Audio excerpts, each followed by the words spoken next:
아버지 감사합니다.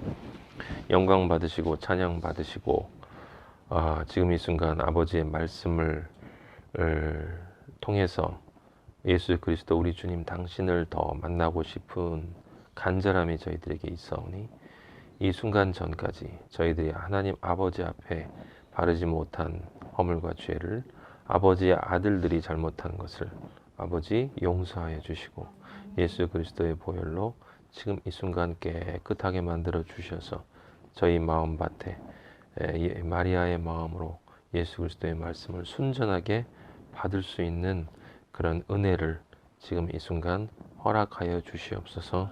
아버지께서 약속하신 대로 그렇게 허락하신 아버지 감사하고 은혜를 통해 아버지를 더욱 사랑할 수 있도록 인도하여 주시옵소서. 예수님의 이름으로 기도했습니다. 아멘. 네. 오늘 주 말씀은 27절이에요. 한 번만 같이 읽어봐요. 3장 27절. 그런즉 자랑할 때가 어디냐 있을 수가 없느니라. 무슨 법으로냐 행위로냐 아니라 오직 믿음의 법으로니라. 예, 말씀의 제목은 그래서 믿음의 법이에요. 믿음의 법. 예, 1장부터 이렇게 이제 그 전개되어지는 이야기는 믿지 않는 하나님을 모르는 이 세상 사람들, 그러니까 이제 영적인 동물로, 영적인 짐승으로 이렇게 살아가는 사람들이 하나가 있고, 그 다음에 하나님의 자녀들이라 불리워지는 사람들이 있고, 그리고 이제 그리스도인들이 있는 거예요. 지금 그렇게 이야기가 전개가 되는 것입니다. 그래서 이 세상에 있는 사람들은 율법을 모르니까 양심이라는 것이 하나님 아버지로부터 주어졌다라고 이야기를 하고, 그래서 그 양심을 통해서 하나님께 나아오려는 하나의 길이 있고, 또 다음은 이제 유대인들이라고 불리어지는 종교인들이 그 율법을 통해서 하나님의께로 나아오는 길이 있고, 이제 오늘 바울이 본격적으로 이야기하는 것이 그 양심의 법은 아니지만 어쨌든 양심의 법, 율법이 아니고 믿음의 법이 있다. 27절에 있는 이 믿음의 법이 이제 그리스도인이 하나님의 아들이 되어질 수 있는 그 하나님 아버지가 정해놓으신 법칙이다라고 하는 거죠. 법이요, 법. 그래서 아버지의 공의라고 하면 이 공의는 법에 따른 심판이 되는 것이니까 하나님의 공의의 실현은 이 믿음의 법을 통해서 일어나는 것이다. 그리고 그 믿음의 법에 근거해서 이제 하나님의 정의, 각자에게 합당한 것을 부여하는 일이 일어난다. 그래서 공의에 따라서, 믿음의 법인 공의에 따라서 정의, 하나님의 정의, 이 세상의 정의가 아니고 아버지의 정의, 각자가 각자의 믿음에 따른 합당한 것을 하나님이 부여하신다라고 하는 이야기예요. 그래서 이 바울은 지금 우리가 다 아는 것처럼 여러분들은 지금 믿음의 초보자가 아니고 이미 믿음의 길에 들어선 사람들이기 때문에 사실은 로마서를 이미 기초로 다 알고 있는 사람들이지만, 그런데 이제 아버지의 말씀이 가지는 독특성은 뭐냐면 전에도 말씀드린 것처럼 아버지의 말씀은 내가 되어지는 만큼만 이해되어지는 거예요. 되어지는 만큼만 이해되어져요. 내가 하나님 아버지 앞에 아들로 완성되어지는 만큼 그 말씀이, 같은 말씀이 계속 이렇게 다르게 이해되어집니다. 이런 이야기를 이제 세상에서 하면 새로운 의미를 깨닫는 것이냐라는 이야기를 하겠지만 그것이 아니라 그만큼 그 말씀이 정말 살아 움직이는 말씀으로 나와 하나가 되어지는 것을 내가 경험한다라고 하는 거죠. 그래서 오늘 이 믿음의 법이라고 하는 이게 이제 그 8장, 로마서 8장에 보면은 그런즉 그리스도 예수 안에 있는 자에게는 정죄함이 없나니, 예수 그리스도 안에 있는 생명의 성령의 법이 죄와 사망의 법에서 너희를 구원하였다라고 하는 그때 생명의 성령의 법, 그 생명의 성령의 법이 뭔 거예요? 그게 바로 여기 지금 이야기하는 믿음의 법이에요. 믿음의 법. 그리고 지금 제가 아버지의 말씀을 정리하고 있는 아버지의 공식. 그게 또 바로 이 믿음의 법이고 생명의 성령의 법인 거예요. 그런데 이제 우리가 이제 전제로 두 가지를 이렇게 구분을 해야 되는데 이게 아주 미묘한 차이가 있어서 이해하기가 이렇게 아주 간단하진 않지만 우리가 보통 이야기할 때 이제 그 믿음으로 구원을 얻느냐 율법으로 구원을 얻느냐라는 이야기를 하잖아요. 근데 실제 이 믿음으로 구원을 얻느냐 율법으로 구원을 얻느냐라고 이야기를 하면 그 정확한 의미가 사실은 우리에게 전달이 되지 않아요. 정확하게 말하면 믿음으로 구원받느냐 율법으로 구원받느냐라는 것이 아니라 그 말의 진짜 뜻은 믿음을 통해서 그리스도인의 길에 들어서면 구원을 받느냐 율법을 통해서 그리스도인의 길에 들어서면 구원을 받느냐 그게 서로 다른 문이 있는데 이 문으로 들어서면 그 문을 통해 들어가면 실제 그리스도인으로 완성되어지는 그 길로 나아갈 수 있다는 뜻이고 다른 문으로 들어가면 그 문을 통과해서 들어가면 그 정해진 그 길로 갈 수 없다란 뜻이에요. 그러니까 이게 단순하게 믿음으로 구원받느냐 율법으로 구원받느냐라고 하는 말하고는 많은 차이가 있어요. 그걸 이해해야 되는 거예요. 그래야 무슨 결론이 나오게 되냐면 믿음으로만 구원받는다라는 그 문자 그대로 우리가 받아들이면 그걸 믿음의 문으로 들어가야만 구원을 받는다라고 하지 않고 믿음으로만 구원받는다 하면 믿음만 가지고 구원받는다는 말로 사람들이 오해할 수가 있는데 믿음의 문으로 들어가면 구원에 이르는 모든 옳은 것들을 경험할 수 있다라는 얘기가 되는 거예요. 이게 진짜 중요한 얘기인 거예요. 아시겠습니까? 믿음의 문으로 들어가야 거기에서 정말 아버지가 기뻐하는 행위가 나오게 되는 거야. 그러니까 믿음이냐 행위냐의 이야기가 아니라 성경은 믿음의 문을 통해서 들어가서 그 아버지가 원하시는 존재가 되고 존재에서 행위가 되고 이런 모든 것들이 그 믿음의 문을 통과해서 들어갈 때 나머지 것들이 다 정상으로 이렇게 완성이 되어진다는 뜻이에요. 그러니까 믿음으로 구원받는 게 아닌 거야. 믿음의 문으로 들어가야 그 뒤에 있는 나머지 것들이 다 정상이 된다는 뜻이고 행위의 문으로 들어가면 그 뒤에 있는 것들이 다 얼치기가 된다는 뜻이란 말이에요. 그러니까 사람들이 생각하는 이 믿음이냐 율법이냐 행위냐 믿음이냐 행위냐라는 질문은 그 의미를 정확히 알지 못하면 늘 역사에서 그렇게 있었던 것처럼 오해를 불러온다라고 하는 것입니다. 그래서 여러분들이 일단은 오늘 말씀을 이렇게 시작하는 이 시작점에서 분명히 알고 계셔야 되는 것은 이 믿음이라고 하는 것은 결국 믿음으로 구원받는다는 건 다른 것이 아니라 하나님의 아들이 되어야 구원받는 거거든.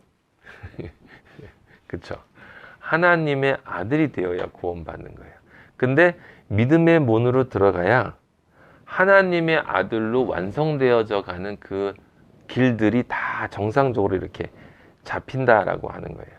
그런데 행위로부터 시작을 하면 그게 하나님의 아들로 완성되어지는 그 전체가 엉터리가 된다라고 하는 것.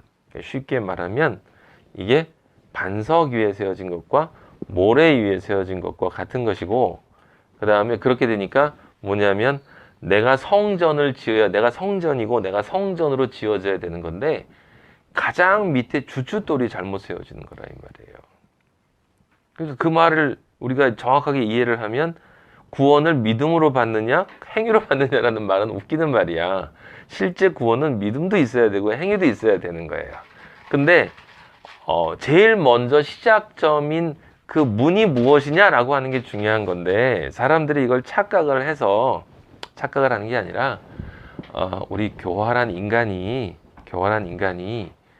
자기 의의를 내세우고 싶은 놈들은 행위라고 얘기를 하고, 그래서 남보다 내가 어떤 것들을 더 많이 한다라는 걸 드러내고 싶은 그 알량한 자만심, 그런 걸 가지고 행위다라고 강조하는 인간들이 있는 것이고, 그 행위를 강조하지 않으면서 나는 할 짓은 안 하고 이렇게 뭔가 깊이 알아라고 폼 잡으면서 그런 게 아니고 이렇게 믿음이야 라고 이렇게 자기를 이렇게 정당화시키면서 실제로는 아무것도 안 하면서 이렇게 어부지리로 아버지 나라에 들어가고 싶은 인간들이 오직 믿음으로, 그냥 믿으면 되는 거죠. 뭐 믿는다고 고백하시면, 이런 식으로 성경을 자기들 멋대로 이해한다라고 하는 것이죠. 네. 그걸 여러분들이 잊지 않으셨으면 좋겠어요. 네.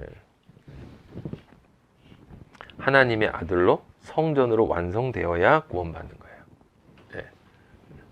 근데 어떻게 해야 그러면 하나님의 아들로 성전으로 완성되어질 수 있느냐, 어디서부터 시작해야 되느냐라고 하는, 그게 바로 결국은 이 로마서의 포인트다라고 하는 것입니다. 예. 자, 3장 1절부터 한번 보도록 하겠습니다. 그런즉 유대인의 나음이 무엇이며 할례의 유익이 무엇이냐. 여기 유대인이라는 것은 이제 종교인을 뜻하는 거예요. 그죠? 우리식으로 얘기하면 자칭 그리스도인을 얘기하는 거죠. 근데 여기 유대인의 나음이 무엇이냐 할 때, 이 나음이라고 하는 말은 얼핏 우리가 생각하면 유대인이 다른 이방인보다 더 탁월한 것, 더 훌륭한 것이 뭐냐 이렇게 생각할 수 있을지 모르는데, 그게 아니에요. 그 앞부분에서 그 유대인이 되거나 할례를 받는 것들이 그런 게 중요하지 않다 이런 식으로 얘기를 했기 때문에 지금 반문이 나오는 거예요. 그러면 내가 유대인이 된 게 나한테 무슨 도움이 되는 거야? 특별히 내가 할례를 받은 게 어떤 유익이 있는 거야? 그럼 괜히 받았잖아. 어차피 할례가 아니고 유대인도 아니고 오직 믿음으로 구원을 받는다고 한다면, 그럼 내가 뭐하러 이런 것을 받는 거야? 라고 이제 사람들이 반문을 한다. 그래서 여기 나옴이라고 하는 것은 그 어드밴테이지를 얘기하는 거예요. 어떤 이익이 나한테 있는 것이냐. 유대인이 어떤 이익을 그럼 더 받는 거야? 할례는 그러면 어떤 유익이 있는 거야? 라고 얘기한단 말이죠. 근데 바울이 뭐라 그러냐면 굉장히 많은데 사실은 유대인이라는 것, 할례를 받았다는 것을 영적으로 정말 이해하면 모든 면에서 유익인데 여기 우선은 이라는 말은 첫 번째로라는 뜻이 아니에요. 그런 것이 아니라, 왜냐하면 거기 두 번째로가 뒤에 안 나와요.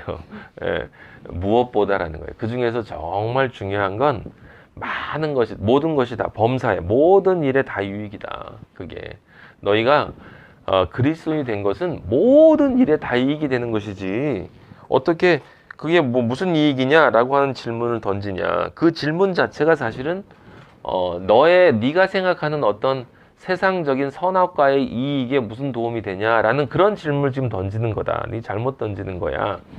근데 진짜 이익은 그것을 통해서, 그리스도인이 된 걸 통해서 세상의 선악과에 네가 원하는 것이 이루어지는 것이 아니라, 정말 유익은 하나님의 말씀을 맡은 거야 라는 거예요. 하나님의 말씀을 맡은 것이 가장 큰 이익이야. 여기 그런데 이 말씀이라는 말이 이제 여러분이 킹 제임스 번역을 보면 word라고 안 써 있어요. 오라클이라고 써 있어. 오라클. 오라클이라고 쓰면 이건 신탁을 뜻하는 거예요. 신탁. 그럼 신탁은 뭐예요? 하나님의 뜻을 전해 듣고 그걸 사람에게 전달해 주는 거예요. 그러니까 하나님의 말씀을 맡았다라고 하는 것은 하나님의 뜻을 전달받아서 이방인들에게 그걸 전해주는 그 일을 맡았다라고 하는 거죠. 전도자의 사명, 그러니까 영적인 의미에서의 예언자, 성경을 정확히 깨달아서 그 성경이 말하고 있는 인간의 모든 미래에 대한, 인간의 삶에 대한 전체의 비밀을 전달해 줄 수 있는 그 책무를 맡았으니 얼마나 귀한 일이냐. 그 사실은 말씀 선포자가 된 거, 선지자가 되는 것이다 라는 거야. 쉽게 얘기하면. 근데 그 하나님의 말씀을 맡은 그것을 여기서는 이제 오라클이라고 얘기를 했지만 실제로는 그게 뭐겠어요? 하나님의 뜻이죠. 하나님의 뜻. 그쵸? 예수님이 나에겐 너희가 가지고 있지 않은 양식이 있다. 일용할 양식. 그것은 하나님의 뜻이다. 하나님의 뜻. 그걸 아는 것이다. 그걸 이루는 것이다. 라고 한다 이 말이에요.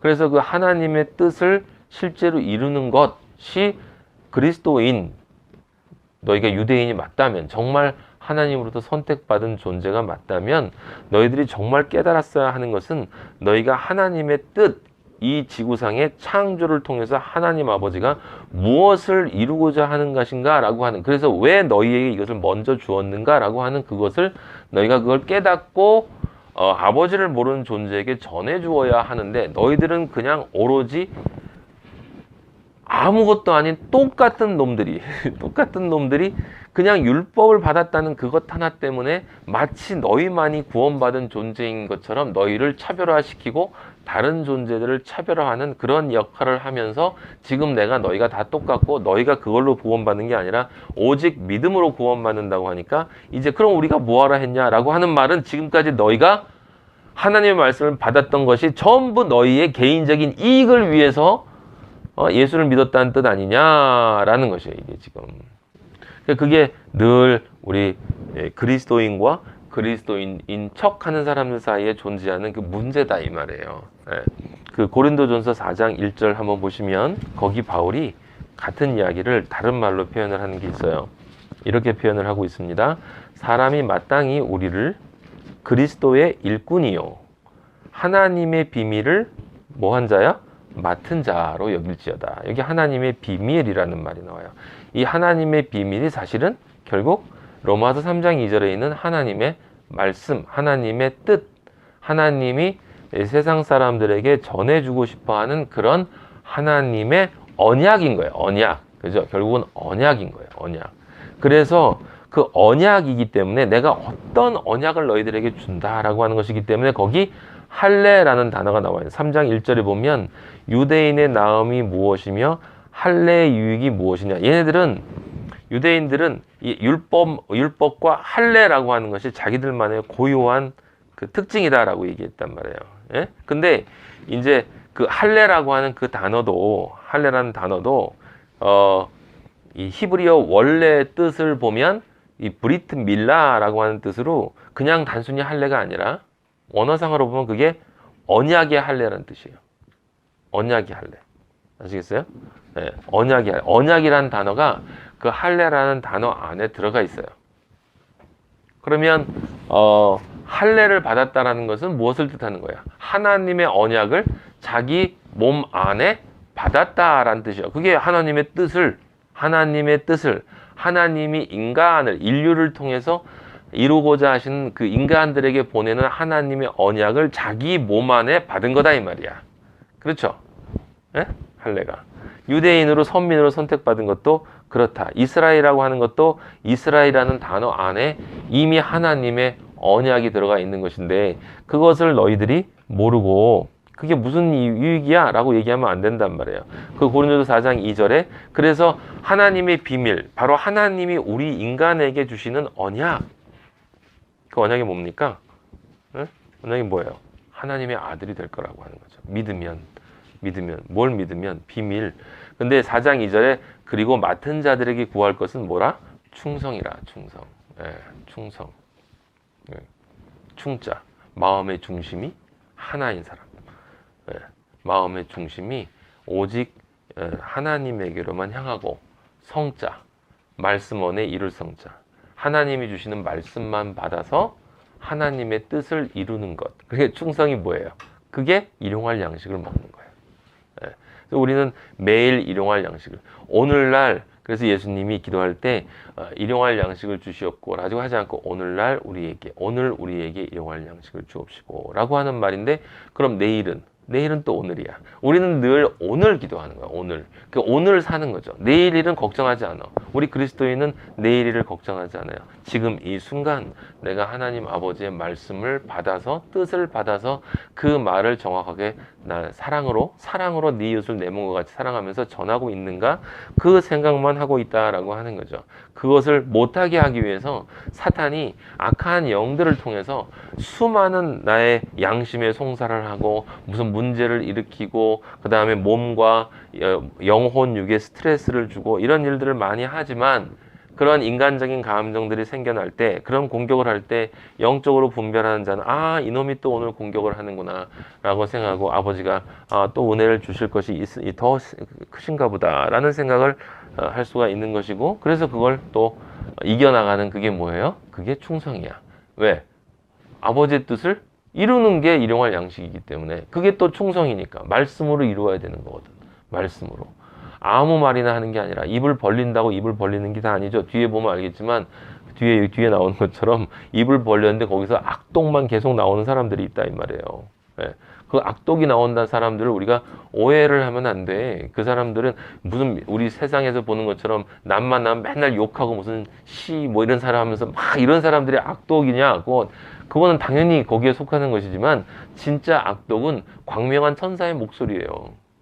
굉장히 부드럽고 온유하고 정말 예수님 얘기만 가득한 것처럼 보이는데 그 속에 깊은 곳에 있는 동기가 자기가 아는 사람도 있고 모르는 사람도 있어요. 자기는 예수님을 잘 믿는다고 생각하는데 그 밑에 숨겨진 동기는 사실은 자기야, 자기.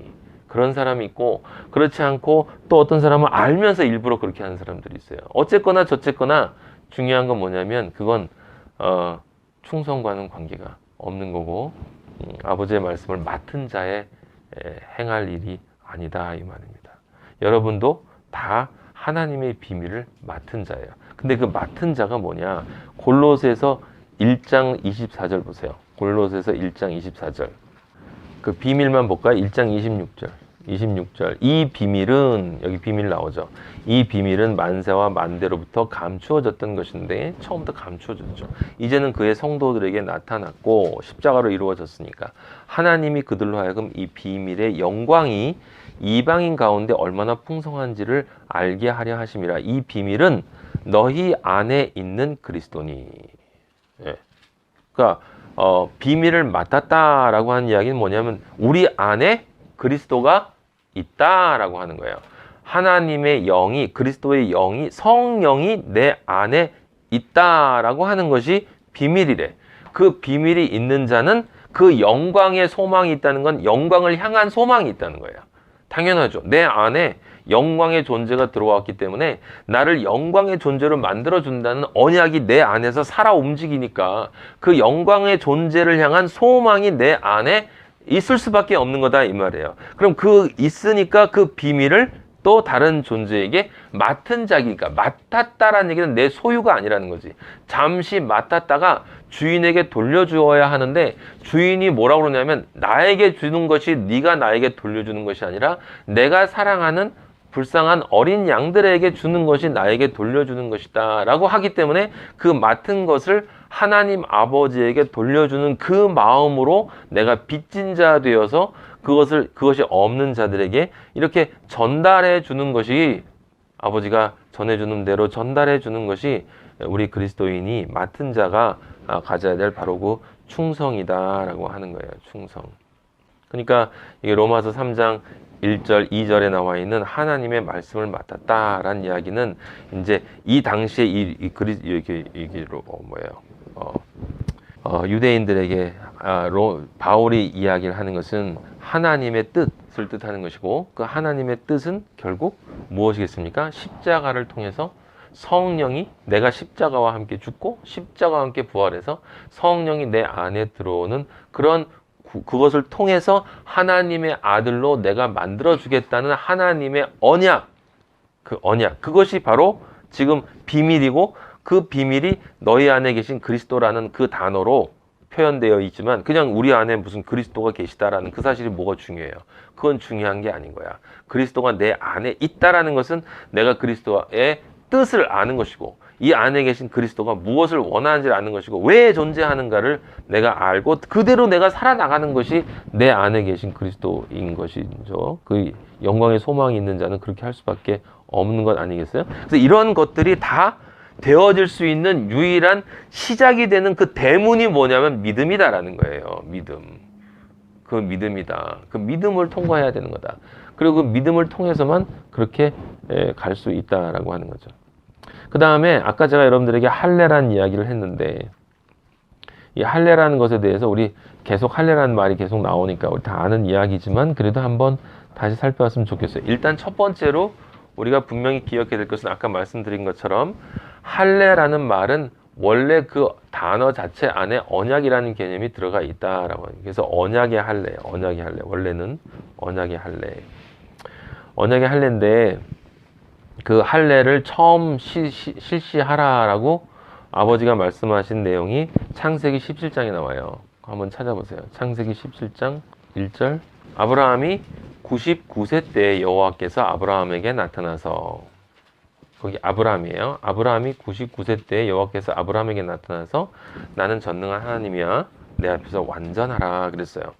이 너는 내 앞에서 완전하라라고 하는 이 말도 이 사람들이 이거를 인간적으로 해석하면 네가 할 수 있는 만큼 최대한 완전한 사람이 되도록 노력하라라고 이해하는데 그거 아니라고 그랬어요.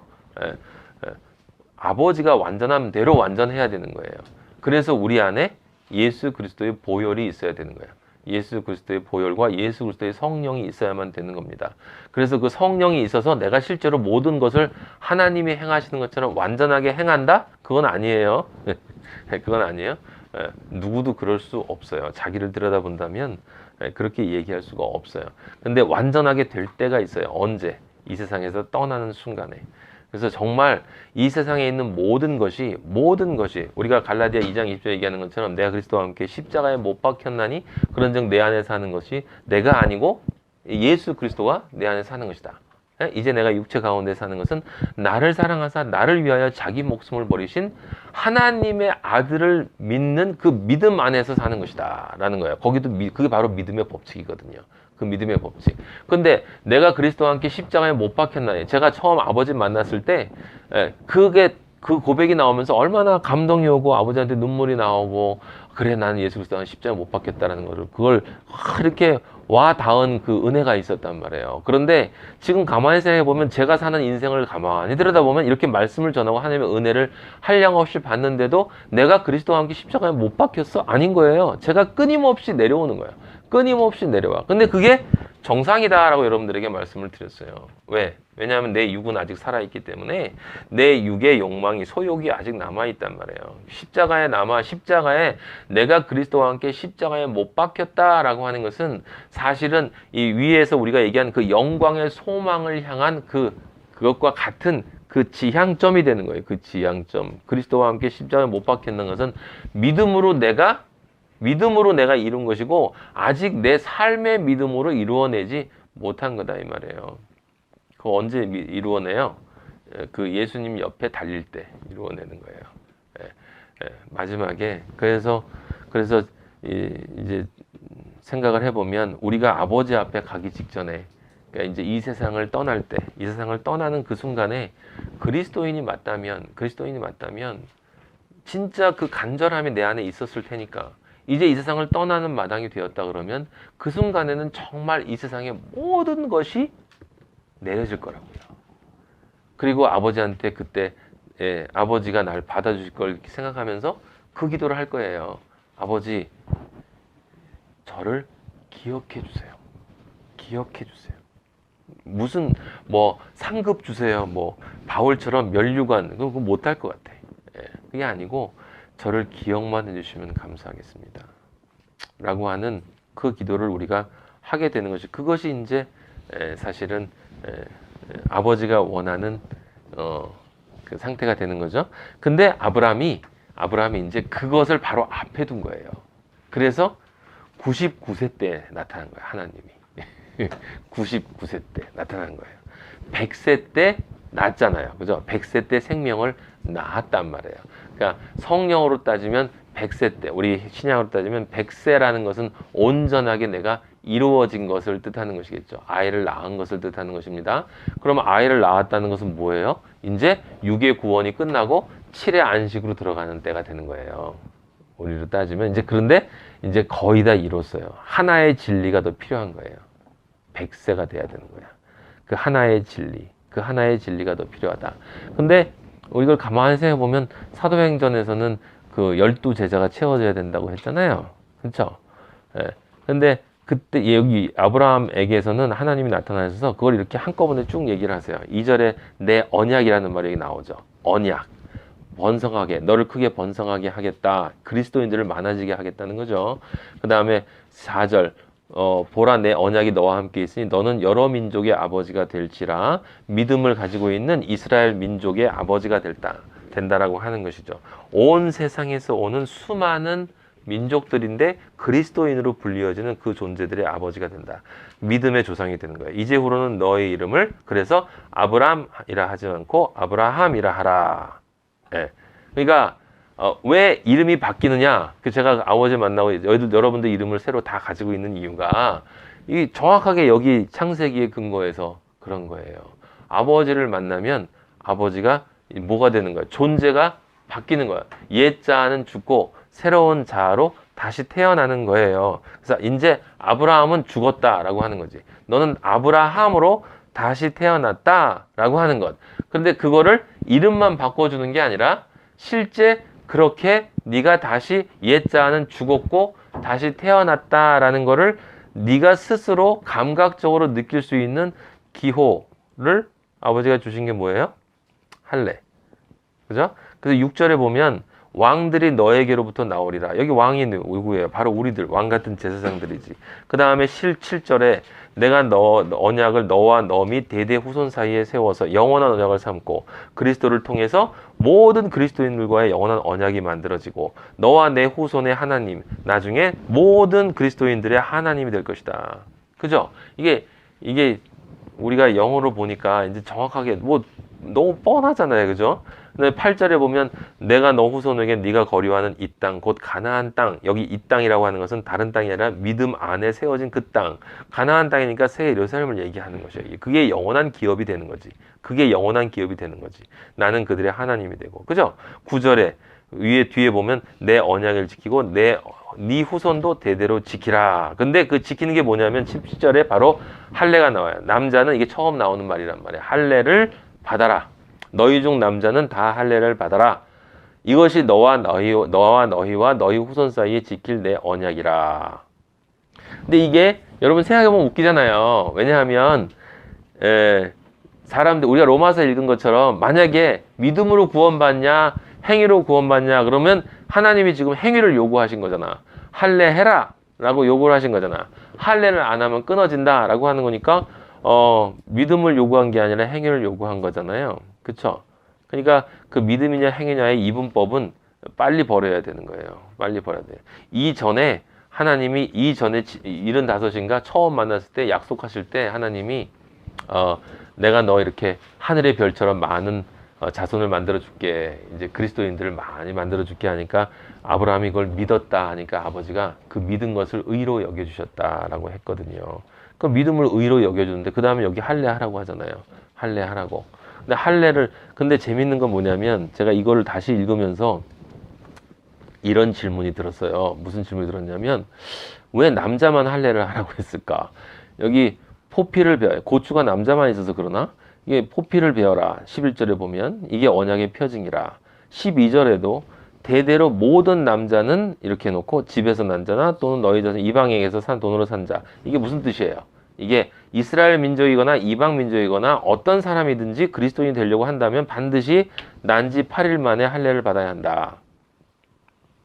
13절에도 마찬가지예요. 그 14절에 이제 경고가 나와요. 받지 아니한 남자는 백성 중에서 끊어질 것이다.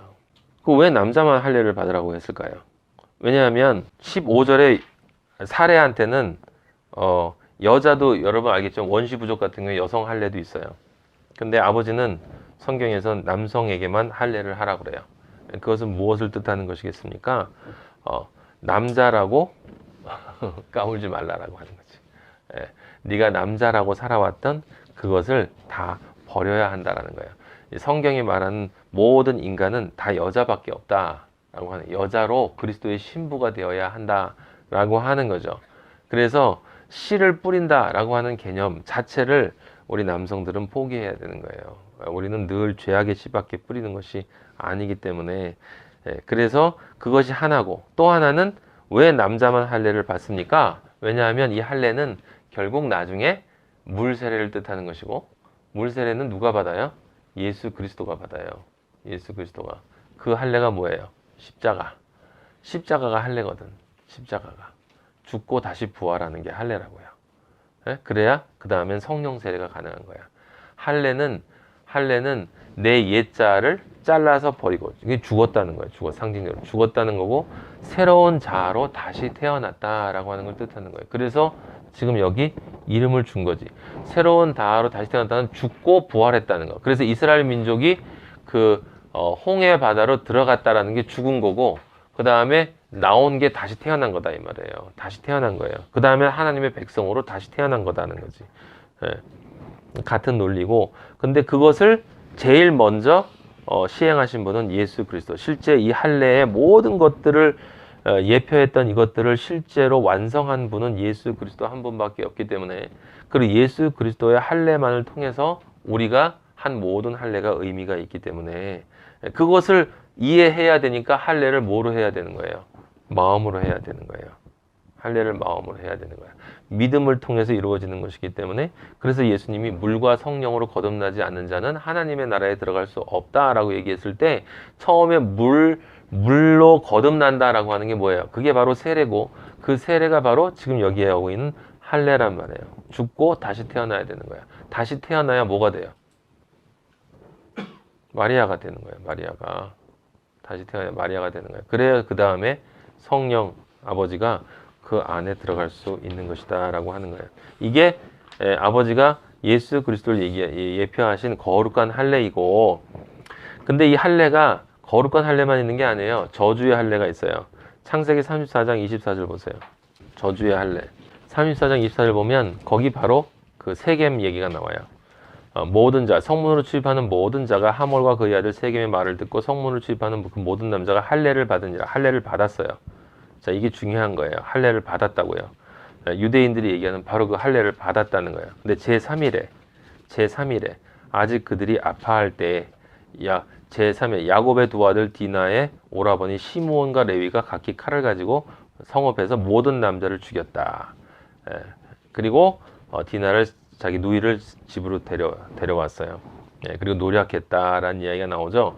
중요한 건 여기 지금 모든 남자가 다 죽었다는 거야. 근데 모든 남자가 다 뭐 했냐면 할례를 받았어요. 할례를 받았는데 다 죽었다. 이것은 무엇을 뜻하냐면 할례가 무엇을 의미하는지를 이해하지 못하고, 그리고 자신이 그 할례를 진심으로 그것을 정확히 깨닫고 그 할례를 원하지 않으면, 그것은 할례가 된 새로 구원받은 할례가 아니라 그 저주의 할례가 돼서 멸망의 할례로 빠져버린다. 34장 25절에 제3일에 라고 하는 말은 이게 영혼육의 죄가 씻어지는 그리스도의 세3시에 3일 만에 부활한다. 이런 뜻이 아니라 이건 영혼육이 온통 죄로 가득한 상태를 뜻하는 거예요. 근데 유대인들이 지금 이런 상태였다 이 말이에요. 이런 상태라는 거예요. 저주의 할례를 받았다는 거지. 저주의 할례. 그러면 이 말이 우리에게 주는 것은 무엇을 뜻하겠습니까? 우리가 세례를 받았어요. 근데 세례를 받았는데 교회에서 세례받고 기독교인이 됐다. 이제 구원받았다고 얘기하는 거. 그게 저주의 할례예요. 저주의 할례. 무슨 뜻인지를 모르고 세례는 받았는데 그 세례는 받고서 무엇을 안 하냐면 다시 죽고 새로 태어나질 않는 거야. 마음으로 할례를 받질 않아요. 그 할례를 받는 유일한 목적이 뭐냐면 디나 차지하기 위해서, 선악과를 얻기 위해서. 내가 그리스도인이 되고 기독교인이 되면 나에게도 내가 원하는 인생이, 아버지가 나를 축복하셔서 내가 원하는 어떤 인생을 이루어 주실 거야 라고 얘기하는 그것이 바로 이미 죽은 거다라는 거예요. 죽은 거다라고 하는 것입니다. 그래서 그럼 할례라고 하는 것은 확장시켜서 해석을 하면 무엇을 뜻하냐면 바로 우리가 그리스도인으로, 우리는 의미를 이해하는데, 의미를 이해하는 사람들도 정말 내가 내 옛자로 온전히 죽고 다시 그리스도인으로 다시 태어나서 새로운 생명으로 태어나고 그 다음에 태어나서 이제 깨끗해진 상태에서 머무는 게 아니라 이제 내가 뭘 해야 되는 거예요. 거기서 회개를 해야 되는 거예요. 회개를 한다는 건 이제 나의 옛자는 더 이상 나는 그걸로 돌아가진 않겠다. 홍해 저쪽 애굽으로는 다시 돌아가지 않고 나는 아버지가 원하시는 그 삶을 살겠다라는 진심의 결단이 있어야 된다는 거예요. 그것을 할 수 있다 없다를 떠나서 진심의 결단이 있어야 되는 것이, 진심의 결단이 있으면 삶이 일단은 근본적으로 변한다는 거예요. 그죠? 애굽에서의 삶과 같은 삶을 살 수는 없는 거야. 완전히 다른 삶을 살아. 다만 찌꺼기가 남은 거지. 그래서 이스라엘 민족이 계속 뒤돌아보는 거예요. 고기 달라, 뭐 달라 라고 얘기하다 하나님한테 혼나고 얻어 터지고. 하지만 그러다가 다시 가고. 그래서 이스라엘 전체로 보면 거기 있는 한 사람 한 사람은 나중에 다 죽어버리지만 이스라엘 전체로 보면 광야 40년 동안 심하게 얻어 터지고 하나님한테 훈련받은 다음에 결국은 새롭게 되어져서, 그죠? 다 죽고 이스라엘이 죽고 진짜로 아버지가 말씀하신 대로 이스라엘이 새롭게 되어져서 어디로 들어가? 가나안 땅으로 들어가잖아. 우리 창세기에서 배웠죠. 전 요즘 그런 생각을 많이 해요. 그러니까 나 정말 이거 알고 있나? 아버지가 날 주셨는데, 아버지가 나 이 진실을 주셨고 이렇게 성경 어디를 봐도 영어로 읽을 수 있는 이런 능력을 아버지가 주셔서 한량없이 성령을 부어주셨는데, 성경에 쓰여진 대로 성령을 부어주셔서 성경을 볼 수 있는 눈을 주시고 그 간절한 마음을 주셨는데, 에? 정말 이것을 내가 이해한 대로 그렇게 살려고 하는 간절함이 내 안에 있는가라고 하는 것. 그리고 그러면 이제 이 정도면은 와, 엄청나게 많이 변해 있어야 되는데 내가 내 자신을 바라보면 그렇지가 않은 거예요. 여러분 어떤가 모르겠어요. 저는 아니에요. 네. 네. 근데 성경은 실제로 오늘 우리가 보면 그렇게 쓰여 있거든. 의인은 없나니 하나도 없다. 다 죄인이다. 네. 다 죄인인데 우리 안에 육이 남아있으면 아직도 죄를 져야 되는 게 정상인 거야. 그건 정상인 게 맞죠. 그러니까 정상인 게 맞는데 그래도 아버지를 향해서 내가 근본적으로 바뀌고 새롭게 태어나고 하나님을 향해서 회개했다는 게 이제 과거를 버리고 새로운 삶을 산다고 결정을 한 거잖아요. 그럼 그 다음에는 아버지에 대한 간절함이 있어야 되는 건데 그것을 이해했다는 증거인데, 에? 그 간절함이 나에게 있는가? 지금 그 첫사랑, 그 간절함이 나에게 아직도 남아있는가? 라고 하는 질문을 던지면 아버지 죄송하다는 말밖에 안 나온다 이 말이죠. 물론 그것을 통해서 또 새로운 은혜를 아버지가 주시지만 여러분도 그 질문을 던져야 되는 거예요. 나에게 그 간절함이 있느냐? 아 그래, 디나의 자손들이 다 죽은 거 할례를 받는 건 이거는 할례를 뭔지 모르고 이방인들은 이렇게 죽을 수밖에 없는 거야. 그 할례는 그게 아니고 마음으로 하는 거야. 이게 다 알아요 우리가. 근데 진짜 아냐고. 아는데 진짜 아냐고. 유대인들이 그렇거든. 다 알았거든. 근데 진짜 몰랐단 말이에요. 왜? 자신들의 죄가 하나님 사이에서 가려지고 있었기 때문에. 그 죄라는 게 다른 게 아니라고요. 그 죄라고 하는 건 내가 몸이 약해서 아직 아버지를 만나는 그 순간까지 가지 못했기 때문에 아직 약함으로 인해서 우리가 죄를 짓는 그 죄가 있지만 그 죄와 함께 그 애통이 따라오고 그 다음에 근본적으로 변화되어 가는 모습들이 나한테 있느냐. 조금씩이라도. 그리고 또 하나는 진짜 가장 큰 죄. 혹시 그런 죄를 그러니까 그리스도인에게는요, 여러분 두 종류의 죄가 있어요. 성경에도 나와 있잖아. 용서받을 죄가 있고 용서받지 못하는 죄가 있어. 절대로 용서받지 못하는 죄가 있단 말이에요. 그럼 이제 제가 말씀하는데 사람들은 그거 가지고 막 머리를 굴린단 말이에요. 어떤 죄의 항목이 용서받지 못하는 죄일까라고 생각한다는 거죠. 그럼 용서받지 못하는 죄는 뭐예요? 하나님을 향하지 않는 죄예요. 그냥 할례 받지 않는 거예요. 할례를 받았는데 할례를 받지 않는 사람이 있고, 할례를 안 받는 사람이 있고, 할례를 받았다고 착각하는 사람이 있고, 회개를 했다고 착각하는 사람이 있고, 의식하는 사람이 있고 의식하지 못하는 사람이 있고, 복잡하다 이 말이에요. 근데 분명한 것은 내가 그리스도인으로 분명히 할례를 받고 그 다음에 하나님의 아들이 되어진 것이 맞다면 반드시 먼저 있어야 할 건 뭐냐면 예수 그리스도에 대한 간절함이 있단 말이에요. 간절함이. 그거는 그렇게 해야 된다가 아니고 반드시 그렇게 나와야 되는 증거가 있어야 되는 거예요. 증거가. 예? 처음에 요한복음 거기 보면 앞에 안드레가 세례요한테 얘기를 듣고 자기가 이제 베드로한테 우리 가보자고 가자고 메시아래. 성령을 받기 전인데 그죠? 그러니까 저는 제가 여러분에게 늘 말하지만 우리가 말씀을 들으러 나오는 것 자체로도 부족해. 왜냐면 안드레가 그렇게 열심히 나왔어도 그때 성령을 안 받았을 때란 말이에요. 그러고도 3년 반을 따라낼 수 있었단 말이에요. 근데 그것조차 없으면 그 말씀에 대한 간절, 이게 정말 진리야. 이게 정말 진리야. 이게 정말 내가 찾아왔던 그 하나님의 말씀이야. 그렇다면 간절함이 있을 수밖에 없는 거야. 난 그게 이해가 잘 안 된다. 이 말이야. 어떻게 이렇게 같이 공존할 수 있는 건지. 내 삶과 하나님을 향한 예배와, 물론 하나님을 향한 예배는 우리가 이렇게 따로 지내는 이 예배만이 예배가 아니에요. 우리 삶이 예배지. 제가 여러분들에게 그 얘기 드렸죠. 성경 전체가 예수 그리스도의 십자가 안에서 예수 그리스도의 이름으로 아멘. 그 중간에 뭐라고? 기도합니다. 근데 그 말이 맞긴 맞는데 이게 와닿아요, 이게? 저는 얘기를 했으면서도 잘 와닿지 않았어요.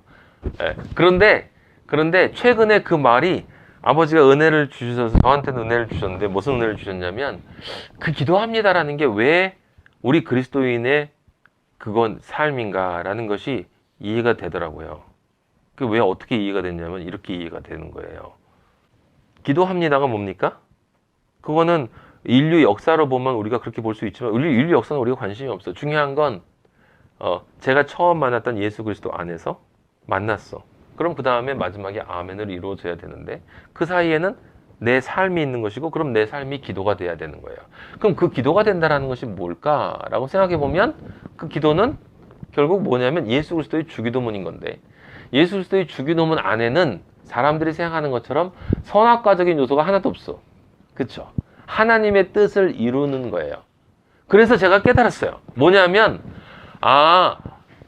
기도합니다라고 하는 것은 결국 내가 어떤 존재로 그리스도인으로 살아가는 것 전체가 기도합니다인데 그렇게 그리스도인으로 살아가는 그 모습은 내가 내 마음 깊은 곳으로부터 하나님에게 어떤 기도를 드리는가에 정확히 비례하는구나. 내가 아버지의 뜻에 정확하게 부합하는 기도를 내가 하는 만큼 이 나의 신앙이기 때문에 그 신앙대로 나는 살 수밖에 없는 거야. 그래서 기도가 삶인 거예요. 처음에 아버지를 잘 모를 때는 기도가 육의 기도가 나오고 아버지 힘들어요. 하지만 제가 전에 말씀드린 것처럼 아버지의 뜻을 알아가면 기도가 바뀐다고 그랬잖아요. 기도가 아버지의 뜻이 이루어지고 아버지가 저에게 무엇을 주시든지 그것은 선입니다. 이렇게 기도가 바뀌어지면 그럼 당연히 그 기도 그대로 내 삶이 바뀌게 돼 있는 거야. 기도가 삶인 거야. 그래서 쉬지 않고 기도하라는 말이 그래서 기도의 삶을 살라는 거야. 그게 쉬지 않고 이러기를 하는 게 아니라 그거였던 거예요. 쉬지 않고 기도하라는 것은 늘 그런 삶을 살아야 되는 거야, 내가. 그래서 점점 아버지의 뜻에 부합되어지는 기도가 되어진다라는 건 내가 그만큼 아버지가 원하는 존재로 내 안에 있는 이 마음이 아버지의 말씀으로 점점 더 채워질수록 아버지의 뜻에 맞는 기도도 되고 삶이 되어지는 게 정확히 비례한다 이 말이야. 비례한다 이 말이야. 속이고 사람은 속일 수 있어.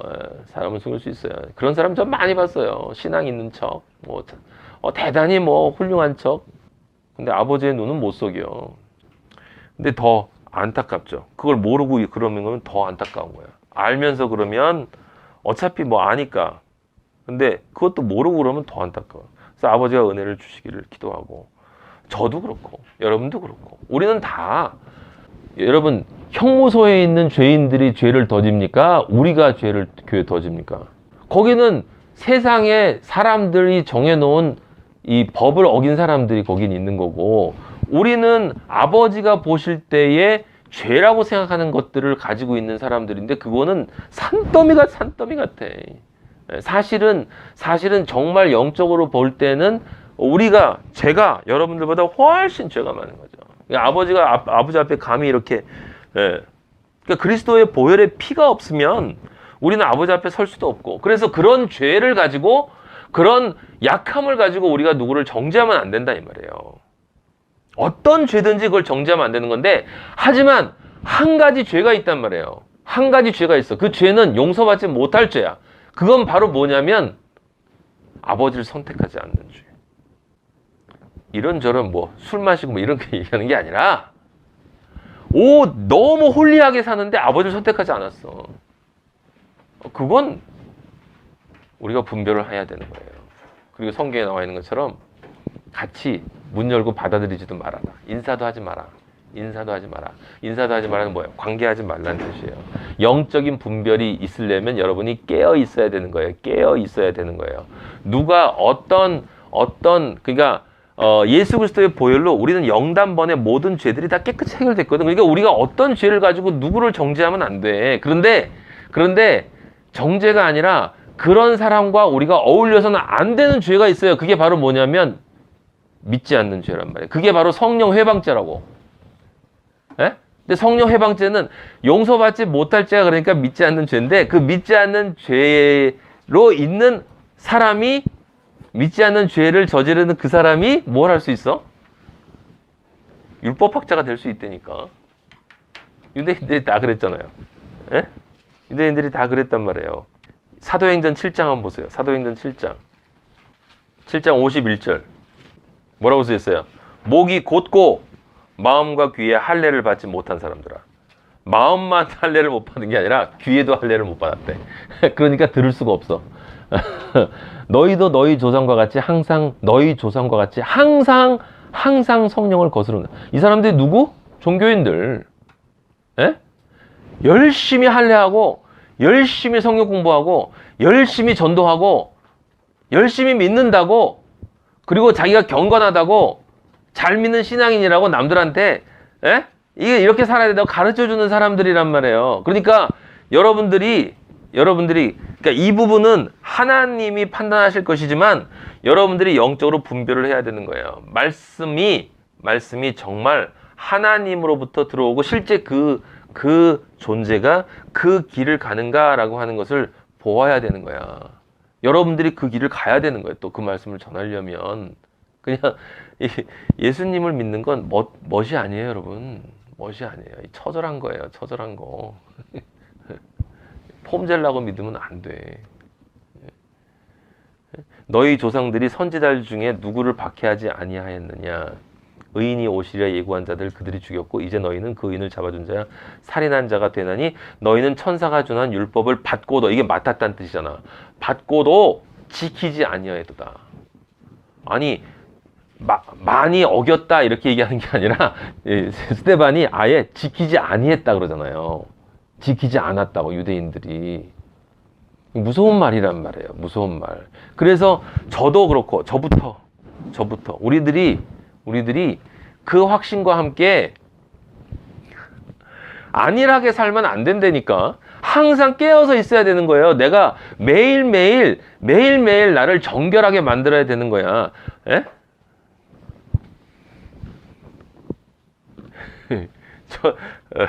저 자신을 아버지가 바라보는 저를 예수 그리스도의 보혈을 딱 빼버리면 상상할 수 없는 그 추악함이 있는 거죠. 특히 그리스도인들은 어떤 잘못을 저지를 수 있냐면 우리는 하나님한테 잘 삐질 수 있다고요. 요나가 그런 것처럼. 요나가 거기 니느웨를 벌하라고 그랬는데 벌하지 않고서 봐줬단 말이야, 하나님이. 근데 그거는 우리가 누구를 벌하라고 하는 개념이 아니라 내가 생각할 때 저건 하나님이 분명히 하셔야 될 일이야. 그런데 날 도와주고 뭐라고 하는데 안 하셔. 그러면 삐지는 거예요. 낮은 단계의 것은 내가 뭘 원했는데 아버지가 안 들어주면 삐지고 그 다음에 높은 좀 올라가면 계속 고난을 주시고 그런데 그럼 삐지고 더 올라가면 계속 저 같은 경우는 그런 거죠. 정말 예수를 잘 믿는 사람 만나서 우리는 이렇게 만나서 다행인데 옛날엔 그랬어요. 정말 예수님을 잘 믿는 만나서 둘이 꼭 껴안고 울어보고 싶은데 같이 몸부림치는 사람을 만나서 그런 사람을 못 만나니까 그럼 삐져요. 전 삐지면 어떻게 하는지 아세요? 죄져요. 그랬었어요. 아버지가 가장 싫어할 것 같은 행동을 해요, 내가. 작년까지 그랬어요, 작년까지. 저는. 금년에 들어서 아버지가 여러 가지로 저를 훈련시키시면서 이제 그것으로부터 이렇게 벗어날 수 있는 은혜를 좀 주셨는데 아직도 멀었어, 아직도. 바울도 가시가 있었잖아요, 그죠? 네, 가시가 있었어요. 여러분도 당연히 가시가 있어요. 누가 누구에게 어떤 행동, 어떤 죄 이런 걸 얘기할 수 있는 사람들이 아니에요. 우리는 예수 그리스도만 딱 빠지면 너무 죄예요. 근데 예수 그리스도의 피만 딱 덮으면 이 상상할 수 없는 이 찬란한 존재로 아버지가. 그런데 간과해 주셨다고, 여기 지금 우리 나와요. 간과해 주셨다고 얘기하잖아요. 죄를 뒷부분에 보면 간과해 주셨다고 하니까 얼마나 감사합니까? 그런데 그걸 가지고 아버지를 놀리면 안 된단 말이야. 네? 당연히 나는 구원받았으니까 이제 나는 그래도 괜찮은 사람이야. 그러니까 내 여건에 맞춰서 내 상에 따라서 아버지 좀 이렇게 믿어드리고 아버지 좀 전도해드리고 상황이 되면 좀 전도해드리고 그리고 좀 딱 봤다가 저 사람 믿는다고 저러면 이렇게 좀 더 하고 그래서 그쵸? 이런 식으로 살면 안 된단 말이야 우리가. 뭐 그럴 수 있어요. 당연히 처음에는 그럴 수 있는데 이제 그게 변해가야 한다는 거지. 아버지가 여러분들에게 요구하시는 것은 뭐냐면 변해야 한다는 거예요. 자라야 한다는 거예요. 자라야 한다. 네. 그게 우리 조금 전에 읽었던 게 로마서 3장 3절이거든요. 거기 2절 우리가 아까 봤던 말씀을 받았는데, 그죠? 말씀을 받았는데 3장 3절에 보면 어떤 자들이 믿지 아니하였으면 어찌하리요. 여기 어떤 자들은 유대인과 이방인 중 어떤 사람들 둘 중에 하나가 아니라 하나님의 언약을 받아들이지 않는 모든 자들을 뜻하는 거예요. 네? 그 위에 할례를 받았다고 얘기했잖아요. 하나님이 언약을 주셨는데 언약을 주시지 않는 모든, 특히 여기는 지금 유대인들을 얘기하는 거예요. 유대인들. 그걸 맡아서 그 은혜를 받고서도 실제로는 그걸 믿지 않고 있어. 믿지 않고 있다는 건 안 믿는다는 게 아니라 잘 믿는데 전혀 믿고 있지 않는 거예요. 그래 항상 아버지가 나를 인정해 주는가가 제일 중요한 거야. 아버지가 나를 어떻게 바라보시는가가 제일 중요해. 그러니까 여러분 죄를 져도 아버지 앞에서 지세요. 아버지 저 지금 죄 짓습니다. 보고 계시죠? 보고 계시죠?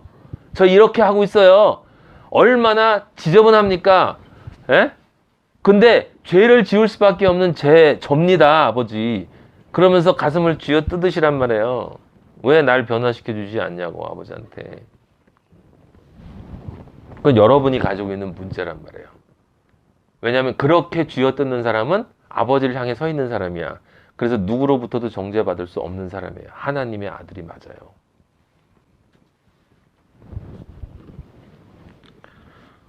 그래서 죄가 많은 곳에 은혜가 많다라고 하는 것입니다. 할례라는 것이 정확하게 무슨 의미인가를 설명해 주는 구절이 있는데 아까 얘기한 골로새서 2장 11절 한번 볼래요? 골로새서 2장 11절 거기 이렇게 쓰여 있어요. 또 그 안에서 너희가 뭐라고 쓰여 있어요? 손으로 하지 아니한 할례를 받았으니 뭐라고 써 있습니까? 육의 몸을 벗는 것이에요. 할례는 뭐라고? 육의 몸을 벗는 것이라니까. 죽는 거죠, 죽는 거. 옛자를 십자가에서 예수 그리스도와 함께 못 박는 것이 할례다 이 말이에요. 할례. 아시겠습니까? 육의 몸을 벗는데 벗고 나서 그냥 가만히 있는 게 아니라 벗었으면 영의 몸을 새로 입는 거지. 그래서 죽고 다시 태어나는 게 할례란 말이에요. 그래서 마리아로 다시 태어나면 그 다음에 성령 세례가 있는 거야. 그래서 예수 그리스도가 물과 성령으로 거듭나지 않으면 하나님 나라에 갈 수, 이걸 정확히 이해하는 게 정말 중요한데 그게 바로 이거란 말이에요. 그러니까 예수 그리스도의 십자가를 바라봤을 때 그 십자가가 그 십자가에 달린 예수가 진짜 나고 내가 진짜 거기서 고통받고 있는 그 존재고 그 존재가 바로 나고 그 전에 40에 하나가만 채찍 맞는 그 존재가 바로 나고 그 머리 평생을 내 머리 굴리면서 잔머리 굴리면서 살아왔던 이 머리에다가 가시가 콱 쥐어버린 그 존재가 바로 나다. 그리고 영혼 육의 모든 죄가 씻겨나갈 정도로 내가 그 모든 고통을 당하면서 십자가에서 내가 같이 죽어가고 있다라고 하는 것이 내 안에 믿어져야 되는 거란 말이에요. 그게 마음으로 할례 받는 거라니까. 그게 처절하게 느껴지는 건데 그게 아버지한테 은혜를 받아서 처음 느낀 첫사랑의 그 믿음에서 느껴지는 것과 성장을 하면서 느껴지는 것이 다르단 말이에요. 같은 것이지만. 그것이 정말 내 안에서 진지함이 있어야 된다. 나만의 진지함이 있어야 된단 말이에요. 여러분, 나만의 하나님과 나만 사이에 둘 사이에 있는 그 십자가를 바라보는 그 진지함이 있어야 돼요.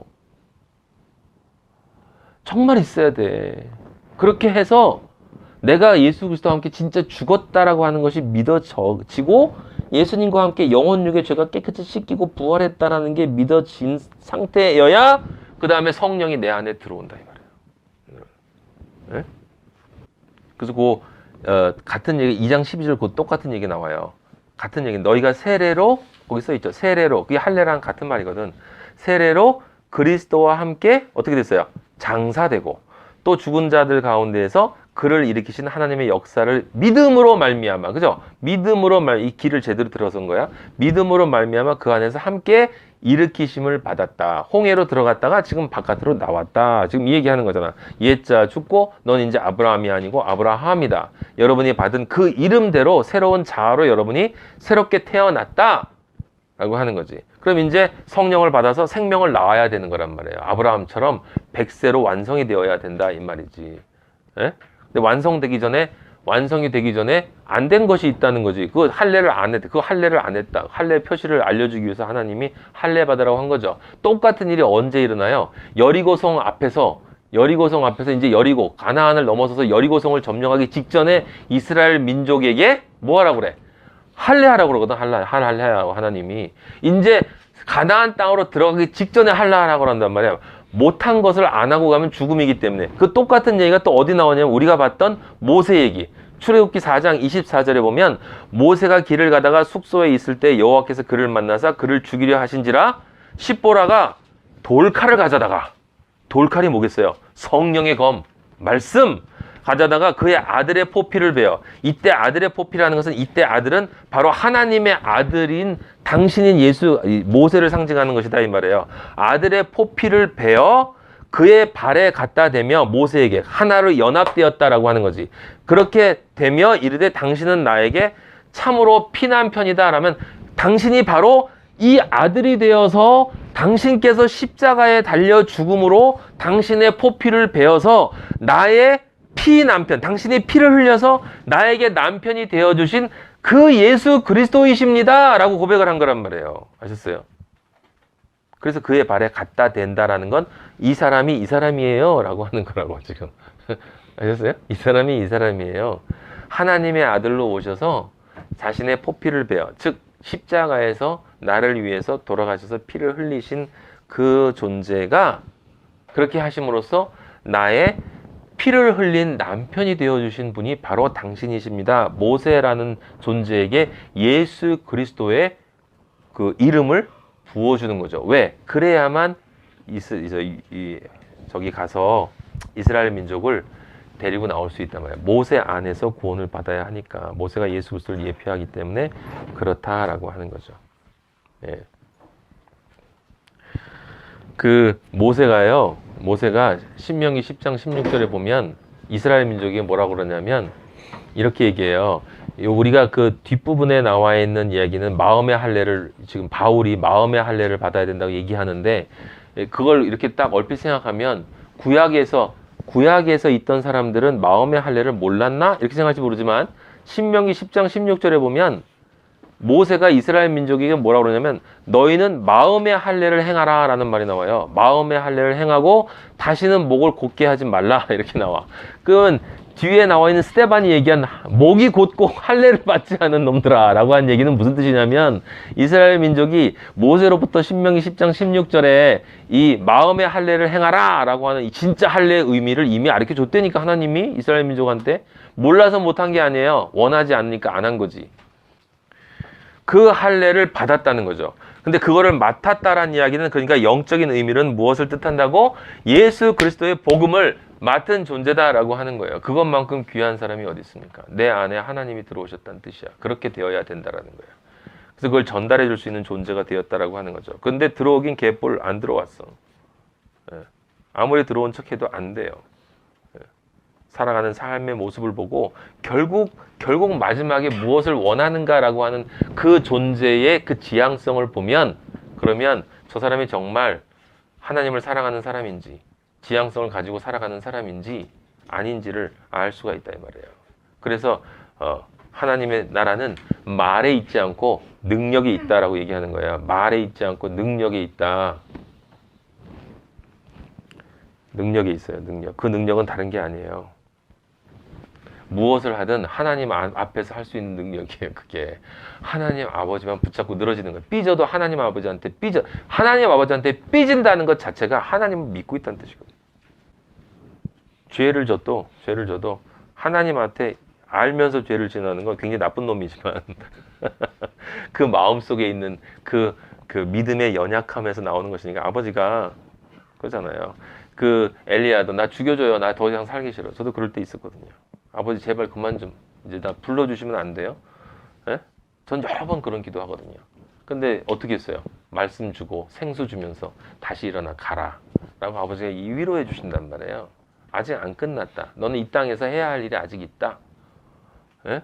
우리 그리스도인들의 삶이 이 세상 사람들하고 근본적으로 다른 이유는 나는 내가 이 세상에 사는 유일한 이유는 아버지가 나에게 시키시는 어떤 일을 마치고 가야 하기 때문에 그렇다. 근데 제일 중요한 건 내가 하나님의 아들로 완성되어지는 일이고 십자가의 오른쪽 죄인이 될 때까지 내 자신의 옛자가 완전히 삶 속에서 부정이 되고 죽어야 되는 것이고 그것을 통해서 십자가의 승리를 이루어내야 되는 것. 그래서 죽음과 생명이 동시에 공존하는 그 일 속에서 결국은 완전히 내 마음이 그리스도의 마음으로 바뀌는 그 승리를 경험하는 것을 이 땅에서 이뤄내야 되는 것이고 또 하나는 아버지가 가장 원하시는 네가 말씀을 맡았으면 줘야 되는 거 아니냐라고 얘기하는 그것을 해야 된단 말이에요. 누군가에게 어디선가 어떤 존재에게 그리고 그런 과정에서 나오는 그 피 터지는 영적 전쟁 속에서 예? 다른 우리 같은 그리스도인 형제들을 사랑하고 진짜 사랑하고 저 영혼을 정말 걱정하고 말로만 그러는 게 아니라 다 그렇게 얘기하면 다 그렇게 걱정하고 우리 위에서 기도합시다. 위에서 기도하긴 개뿔. 관심도 없으면서. 정말 관심이 있으면 모여서 우리가 같이 기도합시다 하지 않고 여러분이 각자 있을 때 기도해줘야지. 누가 얘기하지 않아도 진짜 진심으로 간절한 마음으로 절 위해서 기도하면 절 위해서 기도해 주시고 누군가를 위해서 혼자 있을 때 자, 그래서 이제 3장 4절부터 쭉 보면 이제 쭉 같이 갑니다. 이제 4절 그럴 수 없느니라 사람은 다 거짓되되 오직 하나님 이거 그럴 수 없다라는 게 무슨 말이에요? 3장 3절부터 3절 뒷부분에 사람이 죄를 졌지. 그러면 하나님의 언약을 받았는데 그 언약을 믿지 않고 실천에 옮기지 않고 그렇게 목이 뻣뻣해가지고 그러고 있으면 그 하나님의 믿부심이 그럼 패해지겠냐? 인간이 그렇게 되면 하나님의 약속이 파괴되고 그럴 수가 없다는 거. 하나님의 믿부심이라는 것은 하나님의 신실하심이거든요. 하나님의 신실하심. 처음부터 끝까지 절대로 변해요. 어제나 오늘이나 언제나 동일하신 하나님이 사람은 다 거짓되다 하더라도 하나님은 참되시기 때문에 주의 말씀에 의롭다함을 얻으시고 판단 받으실 때 이기려 하심이라. 하나님은 말씀이 어떤 말씀을 하더라도 하나님의 말씀은 100% 의고 완전한 의고 하나님의 판단은 언제나 승리라 이 말이에요. 승리. 네? 그죠? 근데 이제 5절 보면 그러나 우리 불의가 하나님의 의를 드러나게 하면 무슨 말 하리요? 여기서 나오는 5절과 6절 우리 불의가 하나님을 드러낸대. 네. 불의를 하니까 하나님이 이제 의로운 존재를 이렇게 드러나는 것이니까 그러면 진노를 내리시는 하나님이 불의하시냐? 그렇지 않다. 그리하면 하나님께서 어찌 세상을 심판하죠? 하나님이 심판한다는 얘기는 불의한 존재라면 하나님은 세상을 심판할 수 없겠죠. 의로운 존재니까 심판하는 거지. 7절에 보면 한 번 더 나가요. 그러나 나의 거짓말로 하나님의 참되심이 더 풍성하여 그의 영광이 되었다면 어찌 내가 죄인처럼 심판을 받으리요. 죄가 많은 곳에 은혜가 많다라는 얘기를 하고 있는 것입니다. 지금 그러면 선을 이루기 위하여 악을 행하지 않게 죄가 많으면 은혜가 많으니까 그럼 죄를 더 져야 되겠냐? 라고 바울아 너 지금 그 얘기를 하는 거니? 라고 하면서 사람들이 바울을 놀린다라고 하는 이야기죠. 3장 8절에 어떤 이들이 이렇게 비방하며 우리가 이런 말을 한다고 하니 그럼 그 사람들은 어떤 사람들이야? 하나님의 믿음의 법을 전혀 모르는 사람이고 은혜를 전혀 모르는 사람이고 죄가 뭔지도 전혀 모르는 거고 죄와 은혜의 관계에 대해서 전혀 생각을 못하는 사람들이기 때문에 그들은 정죄받는 것이 마땅하다라고 하는 것입니다. 이게 5장 20절에 보면 자세하게 또 나와 있어요. 한번 찾아보세요. 미리. 거기 그 말이 나와 있어요. 율법이 들어온 것은 범죄를 더하게 하려 하며. 이게 얼마나 웃기는 말입니까? 율법이 들어와서 범죄를 더하게 하려 한다. 율법의 존재 목적이 여러분 바울이 얘기할 때 율법의 존재 목적은 그 말이 중요한 거죠. 엄격하게 구분해야 돼요. 율법의 존재 목적은 구원이 아니라 죄의 깨달음이다. 율법은 죄가 깨달아져서 자신이 죄인이라는 것을 더 절절하게 느끼기 위해서 하나님이 주신 선물이지 그 율법을 통해서 그 문으로 들어가서 구원을 받으라고 한 게 아니다 이 말이죠. 그 율법을 통해서 구원을 받는 게 아니라 그 문에 들어갈 자격이 없다라고 하는 것을 깨닫게 하기 위해서 그래서 율법이 들어온 거다라고 하는 거예요.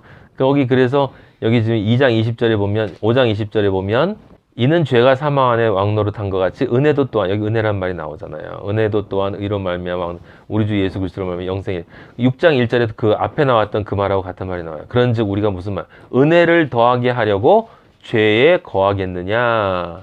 반문하잖아요. 로마서가 계속 질문하고 상대방이 반론을 제기하는 것처럼 바울이 자기가 반론을 제기하고 거기에 대한 답변을 하고 이렇게 변증법적으로 변증론으로 진행이 되지 않습니까? 2절에 그럴 수 없느니라 죄에 대하여 죽은 우리가 어찌 그 가운데 더 살리요. 자, 그럴 수 없느니라 죄에 대하여 죽은 우리가 어찌 그 가운데 더 살리요. 그럼 무슨 소리예요? 그럼 더 이상 살면 그리스도인이 아니란 말이에요? 아니에요. 이게 무슨 뜻이에요? 그 가운데 살 수 없는 존재라는 이야기는 예수 그리스도의 보혈로 그 모든 죄가 믿음 안에서 깨끗이 사라졌다는 것이에요. 아시겠습니까? 그게 내가 죄를 안 짓는다는 뜻이 아니라 하나님의 아들로 신분이 바뀌게 되면 신분이 바뀌게 되면 하나님의 아들로 신분이 정말 바뀌었다면 그가 짓는 모든 죄는 예수 그리스도의 보혈로 깨끗이 사함을 받게 된다라고 하는 이야기예요. 이미 사함을 받았고 영 단번에 사함을 받았다라고 하는 것입니다. 네? 자, 다시 로마서 3장 9절로 돌아가면 이제 유대인 얘기하고 그 다음에 이제 진짜 그리스도인으로 넘어가는 거예요. 그러면 어떠하냐? 그 유대인들 말고 그러면 우리는 낫니? 예, 이게 우리한테 하는 질문이죠. 예, 종교인들 말고 지금 교회에서 예수님 믿는다고 떠들고 있지만 실제로는 목이 뻣뻣하고 자신들의 선악과를 위해서 그렇게 아버지의 진리를 팔아먹고 사는 장사치들 말고 너희들은 진짜 하나님만을 의지하고 하나님을 따라간다고 얘기하는 너희들은 더 낫냐? 아니라 유대인이나 헬라인이나 다 죄 아래 있다고 우리가 이미 선언하였느니라. 여기 우리는 아니다라는 거예요. 의인은 없나니 하나도 없다라고 하는 것. 깨닫는 자도 없다. 깨닫는 자가 없어요? 깨달으면서 깨닫지 못한다는 뜻이 여러분. 하나님을 찾는 자가 없다는 얘기. 하나님을 찾으면서 찾지 않는다는 뜻이라고요. 네? 늘 그렇게 읽으셔야 돼요. 다 치우쳐 함께 무익하게 되고 다 치우칩니까? 함께 무익하게 된다는 말. 이거 우리가 잠언하고 전도서 보면서 계속 읽는 말이에요, 이게. 그죠? 네? 선을 행하는 자는 없나니 하나도 없도다. 하나도 없도다. 그들의 목구멍은 열린 무덤이요. 입만 벌리면 혀로는 속임을 일삼으며 속임을 일삼는다는 게 무슨 뜻입니까? 말을 잘못한다는 뜻이 아니라 진실된 말이 나오지 않는다는 이야기예요. 하나님과의 인격적 관계가 실제로 존재하지 않는데 예. 근데 그런 사람이 너무 많아요. 진짜 인터넷 보면은요. 예. 그런데 말은 그렇게 하거든요. 예. 성령 받아서 여러분 믿지 않으면 지옥 갑니다까지 해요. 본인이. 예.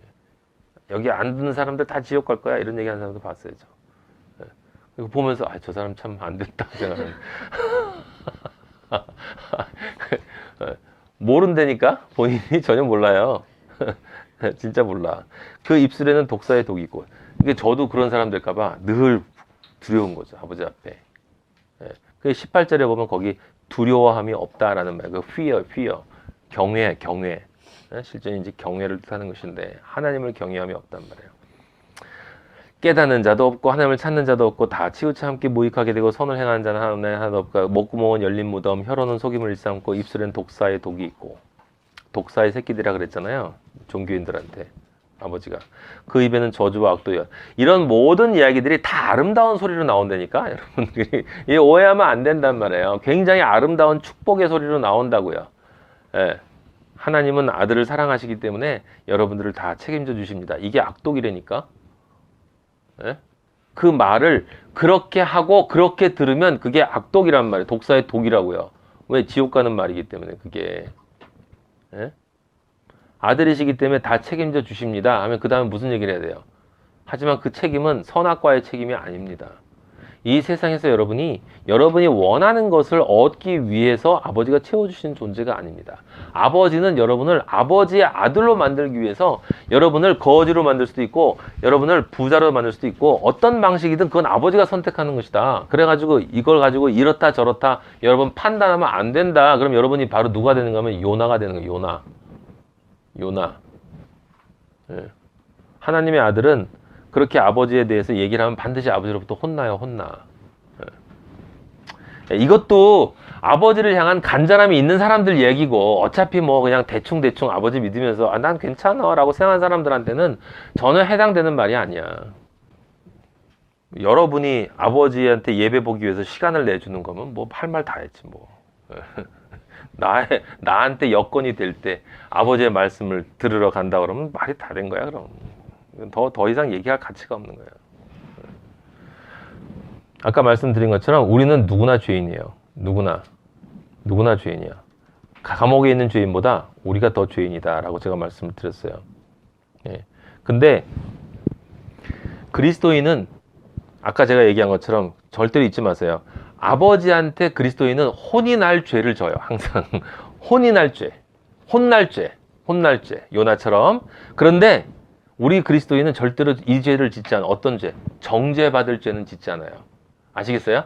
아버지로부터 정죄받을 죄는 없어요. 그리스도인이 여러분이 맞다면 그런 거예요. 우리가 그리스도인이 맞다면 우리는 아버지의 아들이 된 것이 맞다면 신분이 바뀌었다면 우리는 아버지로부터 어떤 죄를 짓건 아버지로부터 정죄를 받지 않아요. 왜냐하면 예수님이 이미 대신 받았기 때문에 그 정죄를. 그런데 아버지의 아들이 되었는데 이제 훈련을 잘 받지 않으면 혼나는 거야. 그때 혼난다라는 건 그 야고보서에 나오는 것처럼 우리가 징계를 받아서 훈련을 받기 위해서는 아버지가 그렇게 이렇게 돌림방을 하는 거예요. 그러면 이제 눈물 콧물 흘리면서 아버지 앞에 다시 나와서 죄송해요 아빠라고 얘기를 하면 이제 아빠가 그래 다 알고 있었어 라고 얘기를 하는 거죠. 그렇죠?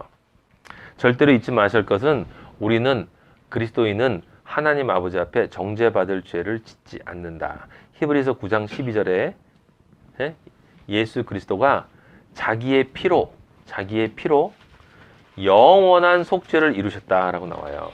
영원한 속죄를 이루셨다. 예? 히브리서 9장 12절에 여러분한테 제가 영원이라는 말 설명드렸죠. 영원이라는 말은 영원이라는 뜻이 아니라 변하지 않는 이라는 뜻이야.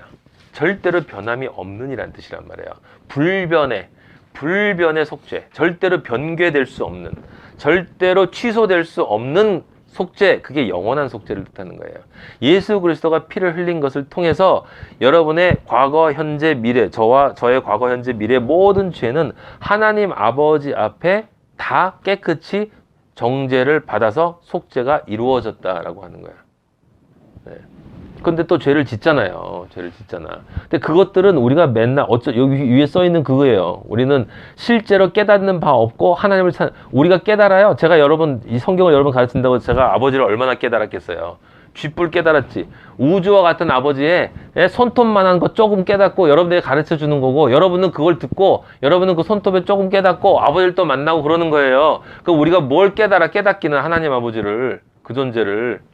아버지가 은혜를 주신다는 것만 그걸 계속 반복해서 들으면서 그래도 결국은 십자가야. 그래도 결국은 아버지 앞에 나갈 수밖에 없어. 은혜밖에 없어. 아버지가 날 사랑하시지. 결국 그런 걸 다시 깨닫기 위해서 계속 여긴 이런 뜻이고 저런 뜻이고 하지만 결국 우리가 아는 건 그거잖아.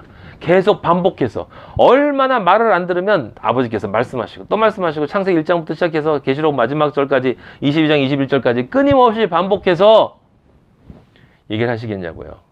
그래서 우리가 죽을 때까지 말씀을 공부하는 거죠. 왜? 말씀을 공부해야 아버지의 사랑이 늘 깨어있는 상태로 나한테 들어오기 때문에 떨어져 나가지 않고 아버지 앞에 붙어있기 위해서 몸부림치면서 그리고 그게 좋으니까 좋잖아.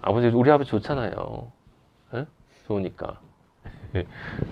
9장 그래서 영원한 속죄를 이뤄서 단번에 성도에 들어갔다. 단번에 그 단번에라는 말이 히브리서에 저거예요. 주제요. 9장 12절에도 단번에라는 말이 나오고 9장 26절에도 이제 자기를 단번에 제물로 드려라는 말이 나온단 말이에요. 단번에 제물로 드려 죄를 없이 하려고 세상 끝에 이 세상 끝에 나타나셨다고 또 사람들이 또 세상 끝 그러니까 이제 말세 끝에 나타나셨다. 이 세상 끝이라는 건 하나님의 입장에서의 세상 끝이에요. 우리 인간의 세상 끝이 아니에요. 오해하시면 안 돼요. 그래서 단순히 생각해서 그래. 어차피 죄 속죄할 거니까 쭉 가서 맨 끝에 나타나면 앞에 거 쫙 그러면 그 뒤에 거는 안 되는 거야. 그게 세상 끝이라는 말은 아버지께서 생각하시는 진짜 말세에 나타나셨다라고 하는 것입니다. 완성의 개념이 들어가 있는 것 뿐이에요. 28절에도 나와 있어요. 거기 그리스도가 많은 사람의 죄를 담당하시려고 단번에 들이신 바 되셨다. 정말 중요한 말은 정말 감사하고 기쁜 말은요. 10장 17절. 우리들의 죄와 우리들의 불법을 하나님 아버지가 내가 다시 기억하지 아니하리라. 아버지가 다 잊어버리셨어. 얼마나 좋아요. 아버지 저 2년 작년에 그 한 달 전에 그 기억나세요? 뭐? 기억 안 나. 잊었어. 저는 생각이 안 나는데 우리 아버지는 정말 다행이야. 건망증 환자야. 우리 그리스도인에게는 건망증 환자. 히브리 10장 17절. 히브리서 10장 17절. 그들의 죄와 그들의 불법을 내가 뭐라고요? 다시 기억하지 않는다. 절대로 기억하지 않는다. 누구에게만 해당되는 말이에요? 그리스도인에게 해당되는. 그러니까 우리는 보통 복을 받은 게 아니에요, 여러분. 상상할 수 없는 거예요. 이게 나중에 진짜 나타날 때는 상상할 수 없는 거예요. 우리 아버지가 저희들만 건망증이야. 왜 그렇게 차별하세요? 우리 아버지는 차별하는 하나님이에요. 차별. 아들만 사랑해. 아들만. 아들 이외에는 전혀 관심이 없어. 그걸 다 기억해. 아들 아닌 놈들한테 그리고 다 적어놨어. 잊어버릴까봐. 전부 다 적어가지고 딱 나타나면 마지막에 쫙 보여주고 너 가야 되겠지? 가. 아마 얘기도 안 하실걸? 지저분해서. 10장 18절에 그래서 다시 죄를 위하여 제사 드릴 것이 없다라고 나오지 않습니까? 여러분들 우리는 정죄받는 그 죄에 대한 회개를 할 필요가 없는 거예요. 하나님의 아들이기 때문에. 그래서 제가 여러분들에게 말씀드리잖아요. 아버지 잘못했다 그러라고. 아버지 잘못했어요. 네, 아버지 저를 십자가의 보혈을 통해서 구원해 주세요. 그런 기도를 올리는 게 아니라 정말 그리스도인이 된 사람은 그리스도인이 안 됐으면 아직 성령을 받은 존재가 아니라면 그 기도를 해야 돼. 그런데 아버지의 아들로 여러분이 안에 정말 그 지향성이 있다면 아버지의 말씀이 자리가 너무 좋고 아버지의 말씀대로 정말 살고 싶은 간절함이 있고 그래서 내가 어떠한 경우이든 최선을 다해서 아버지의 말씀대로 살고 싶은 마음이 간절함이 있고 그렇게 살지 못했을 때 너무 마음이 아프고 그리고 또 말씀을 들으면 좋고 그런 사람 여러분이 그런 상태에 있다면 여러분이 성령 받은 사람이 맞고 그렇다면 여러분에겐 더 이상 정죄가 없다 이 말이에요. 그러면 잘못했을 때 잘못은 당연히 하는 거 여기 나와 있는 것처럼 하는 거니까 그때 아버지한테 아버지 잘못했어요. 아버지가 날 뻔히 보고 계신데도 이러는 걸 제가 정말 잘못했어요. 근데 제가 너무 약해요. 아버지 좀 도와주세요. 근데 그렇게 살다 보면 제 경험을 보니까 조금씩 그게 좋아지더라고요. 네, 아버지가 그 좋아지게 만드세요. 네, 만들어주세요. 내가 혼자 못하는 건 뻔한 거기 때문에 아버지가 만들어주십니다. 저는 늘 이제 요나 생각이 늘 나요. 그 아버지한테. 네. 삐져가지고 그 요나서 4장 1절에 보면 요나가 하나님한테 어떻게 했냐면 요나가 매우 싫어하고 성냈다고 그랬거든. 하나님한테 매우 싫어했어. 하나님 뭐해? 그래서 매우 싫어하고 성냈어. 그러니까 그건 이제 저는 그럴 수 없잖아요. 그러니까 삐지는 거지. 삐지면 어떻게 하는지 아세요? 아무 말 안 해. 아무 말 안 하고 가만히 뭐 아버지가 하시는 거니까 뭐 선하시겠죠. 얘기하고 삐진 상태에서 그 다음에는 아버지가 싫어하는 걸 골라서 하는 거예요. 나중에 후회할 거 뻔히 알면서도 참, 네, 얼마나 참 그러시겠습니까 아버지가. 아이고 이 나이가 몇 살인데 아직도 젖을 못 댔냐. 기저귀를 아직도 차고 있어. 우리 아직 기저귀를 차고 있는데 제가 늘 왜 아직도 기저귀를 차고 있냐. 나이가 지금 몇 살인데 나이가 안 차야 되는데 근데 가만히 보니까 걔가 왜 그렇게 차고 있나 오늘 제가 깨달았어요. 네가 그렇다라는 얘기를 아버지가 해주시려고 저한테 하신 거다라는 게 깨달아졌어요. 감사하죠. 예, 주제를 알게 해주시니 너무 감사해요. 예, 그러니까 우리한테 필요한 건 뭐냐? 우리한테 그럼 우리가 어떻게 살아야 되느냐? 예? 그게 그 다윗의 그 길인 거예요. 예? 밧세바에게 밧세바 앞에서 무너질 수밖에 없는 나 자신에 대한 깨달음이 있어야 되는 것입니다. 그리고 그 애통 속에서 시편 51편의 고백을 제가 어머니 모태에서 나올 때 죄인으로 나왔고 난 아버지 그래서 나를 오술초로 정결케 해주시고 그 기도가 나와요. 진짜 그 애통의 기도가 나와야 되는 것이고 여기 밧세바는 무엇을 상징하는 것입니까? 우리가 넘어질 수밖에 없는 어떤 것을 상징하는 거예요. 그게 돈이든 권력이든 아니면 먹고 사는 문제이건 어쩌면 유혹이건 무엇이든 간에 내가 아직 약하기 때문에 넘어질 수밖에 없는 그것이 있는데 그것을 내가 그럴 수밖에 없는 존재라는 것 그리고 아버지 앞에서 그것이 내가 아버지를 행복하게 해드리지 못하는 기쁘게 해드리지 못하는 그래도 아버지의 자존심으로 살겠다고 그렇게 주절거리면서 살아왔는데 자존심은 고사하고 맨날 수치만 아버지가 야 너 나 아들이라고 하지 마 임마 이렇게 하고 싶은 존재로 살아가고 있는 저 자신을 보면서 그런 상태를 내가 깨닫고 근데 그 다음에 나아가야 될 것이 바로 그거죠. 그런데도 아버지는 저에게 그래도 난 널 사랑하고 그래도 난 너에게 나의 뜻을 알려주고 나의 말씀을 주고 성령을 너에게 부어주고 너를 사랑하고 한 번도 내 사랑이 너에게서 그것 때문에 끊어져 본 적이 없고 작아진 적이 없고 나는 그걸 다 알고 있었기 때문에 너를 내 사랑으로 계속 교육할 거고 너를 내가 그 사랑으로 안고 반드시 내가 원하는 그 사람으로 너를 만들어낼 거다라고 하는 그거가 정말로 내 안에 느껴지면 그럼 이제 조금 잘하는 거란 말이에요. 그렇게 쭉 자라다가 다윗이 어떻게 됐어? 우리가 그때 봤잖아요. 왕상 1장 1절에 다윗 왕이 나이가 많아 늙으니 이불을 덮어도 따뜻하지 아니한지라. 이제 그리스도인이 이제 자라나면 이 세상에 어떤 것으로 나를 덮어도 이불 어떤 것으로 나를 덮어도 진짜 따뜻함이 느껴지는 거예요. 나한테 만족, 행복을 주지 못한다는 걸 정말 그게 우리가 처음 믿을 때 선악과는 나한테 행복이 아니야라고 그냥 그렇게 알고 그렇게 난 이제 그거 아는 것처럼 하는 것하고요. 여러분 실제 내 인생을 내가 살아가면서 깨어지고 부서지고 뜯어지고 망가지면서 아버지 앞에 다시 또 너덜너덜한 몸으로 다시 가서 아버지 그러면 아 그래 알아 괜찮아 다시 또 씻자.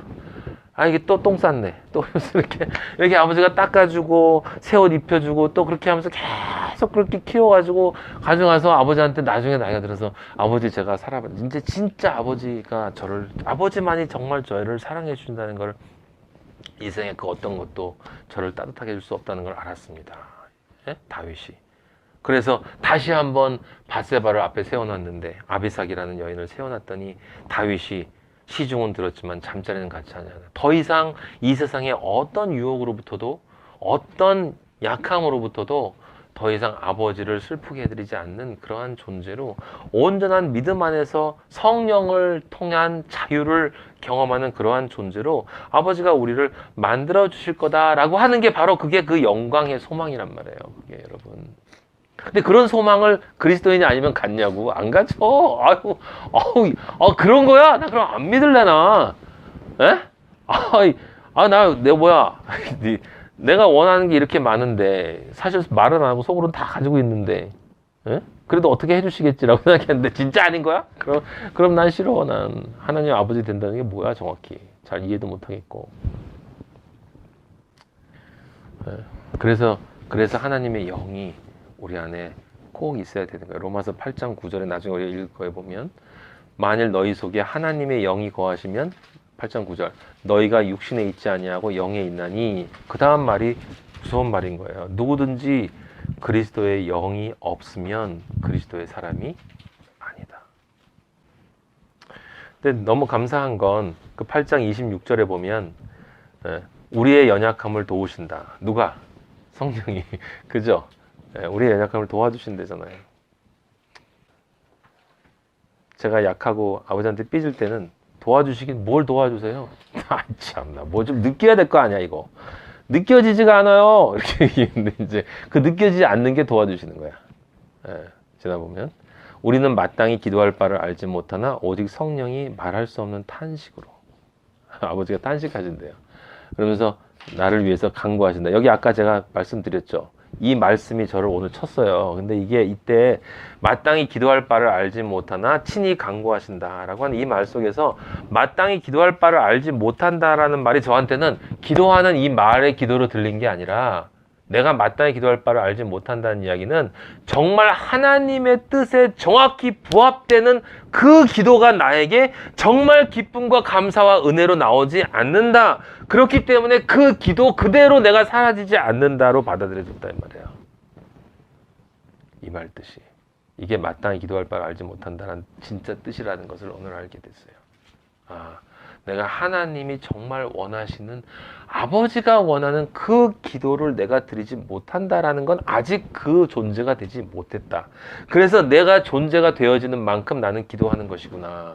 그래서 성경 전체, 내 인생 전체가 기도구나라는 것이 깨달아졌고, 그래서 이 기도가 아버지 정말 아버지가 원하는 기도가 되기를 바란다. 그 바라는 것이 실제 아버지의 뜻이기 때문에 27절에 성령님이 하나님의 뜻대로 거기 써 있어요. 마음을 살피신 이가 성령의 생각을 아시나니 이는 성령이 하나님의 뜻대로 성도를 위하여 간구하신다 나와 있단 말이에요. 내가 하나님의 뜻대로 기도를 못하기 때문에 내 대신 내 안에 계신 성령님이 하나님의 뜻대로 기도를 해주시고 거기까지 나를 이끌어 가시는 거예요. 내 기도만이 아니라 진짜 내 영혼육으로 나오는 이 온전한 간절한 기도만이 아니라 실제 내 삶이 그 기도에 정확하게 부합되는 그 기도로 사라지도록 하나님 아버지가 내 안에서 하나님 아버지 스스로 기도를 하신다 이 말이에요. 참, 이게 지금 제가 이렇게 커피를 마시는 것처럼 이렇게 감각적으로 와 닿으면 얼마나 쉽겠습니까? 예? 성령님이 내 안에서 꿈틀거리는 느껴져. 오, 이 꿈틀 위쪽에 가셨네. 하나님, 너무 많이 움직이시는데. 이러면 얼마나 좋겠어요. 예, 근데 왜 하나님 움직이시나 안 느껴져? 사실은 느껴져요. 느껴질 때 안단 말이에요. 바람이 부는 것처럼. 내 안에 성령님이 은혜를 주실 때 여러분 느끼잖아요. 자, 나머지 건 이제 쉽습니다. 금방 넘어가요. 19절. 우리가 알거니와 무릇 율법이 말하는 바는 율법 아래에 있는 자들에게 말하는 것이니 이는 모든 입을 막고 온 세상으로 하나님의 심판 아래에 있게 하려 함이라. 이게 무슨 뜻이에요? 사람들이 그것을 깨달아야 한다라는 거죠. 하나님의 은혜가 없으면 모든 세상이 하나님의 심판 안에 있을 수밖에 없다라고 하는 것을 사람들로 하여금 깨닫게 해주시기 위해서, 그러니까 은혜죠. 그러니까 율법도 은혜인 거예요. 그래서 율법을 하나님이 은혜로 우리에게 주셨다라고 하는 거죠. 그리고 20절에 아까 제가 말씀드린 것처럼 율법에 존재하는 이유, 목적이 나온단 말이에요. 율법의 행위로 그의 의롭다, 앞에 의롭다 하시면 얻을 육체가 없나니 율법으로는 죄를 깨달음이라. 율법의 유일한 존재 이유는 죄의 깨달음이다.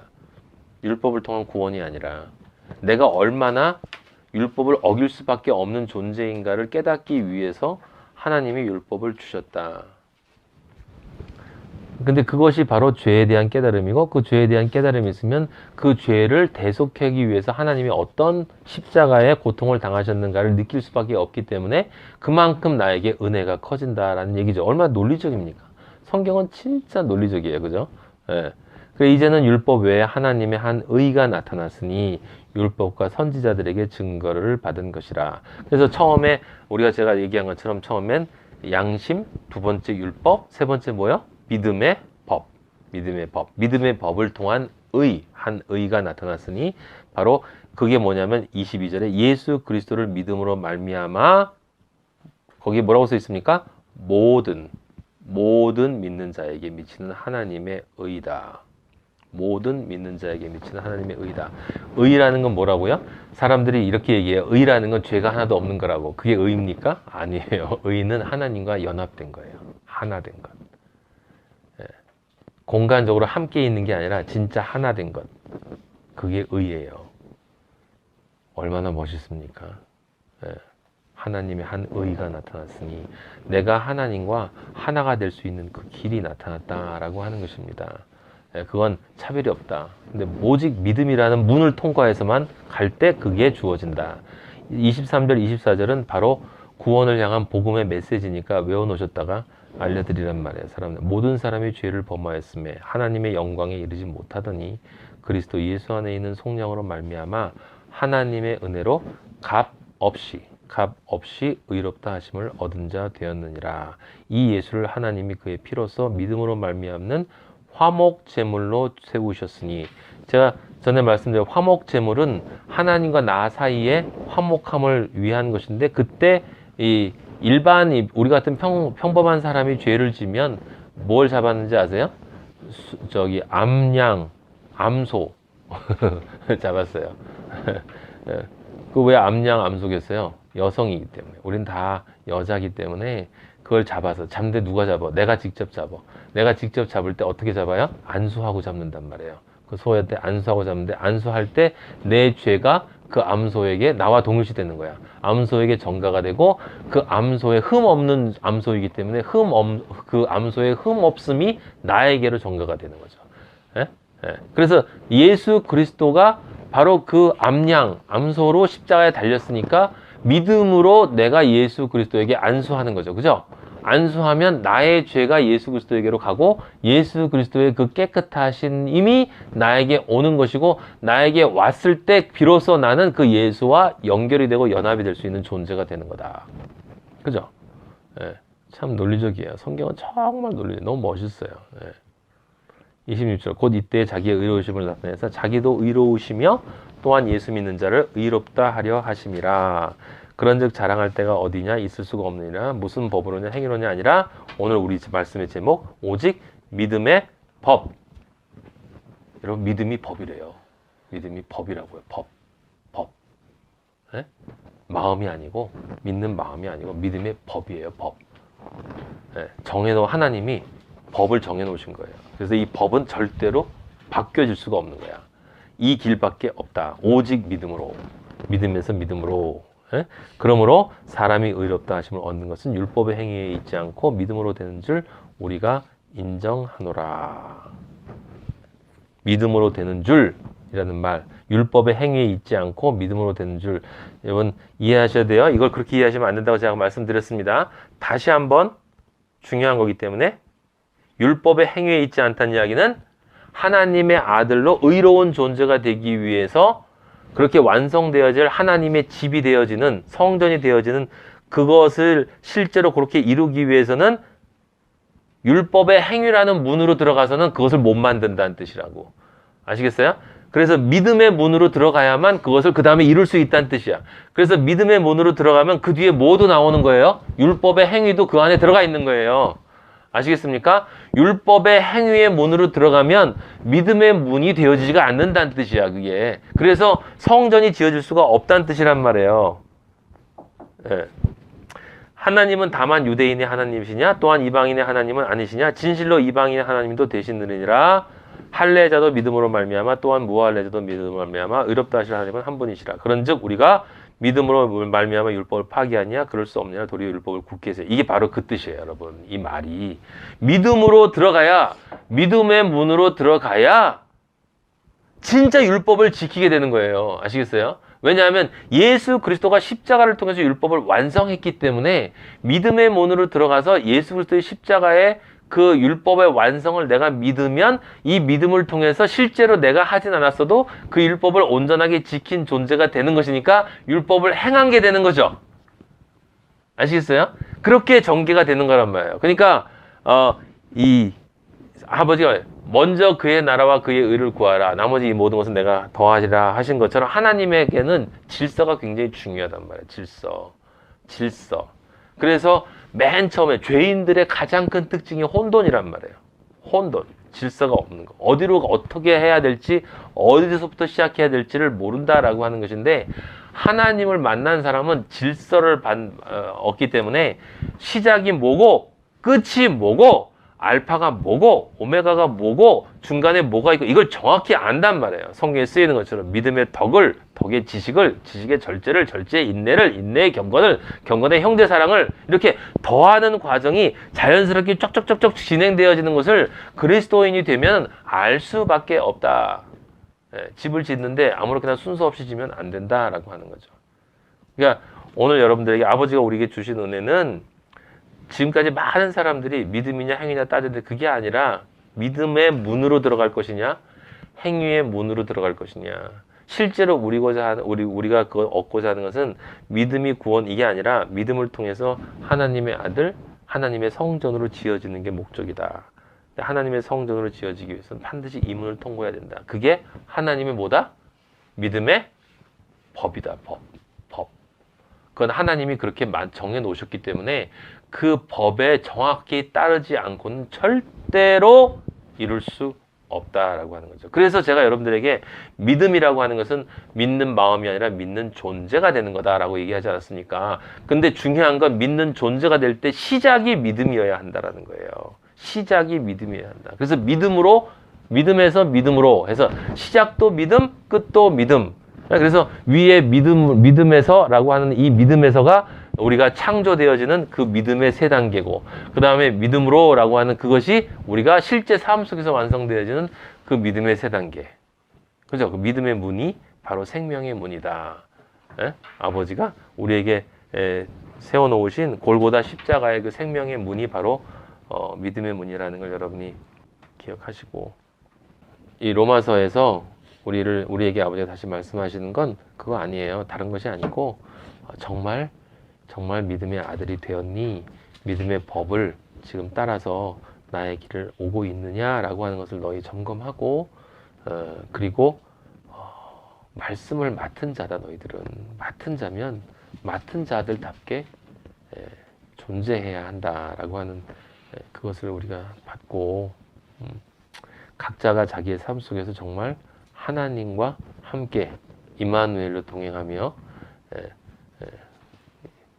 모든 삶을 누리시는 여러분 되기를 예수 그리스도 이름으로 축복합니다.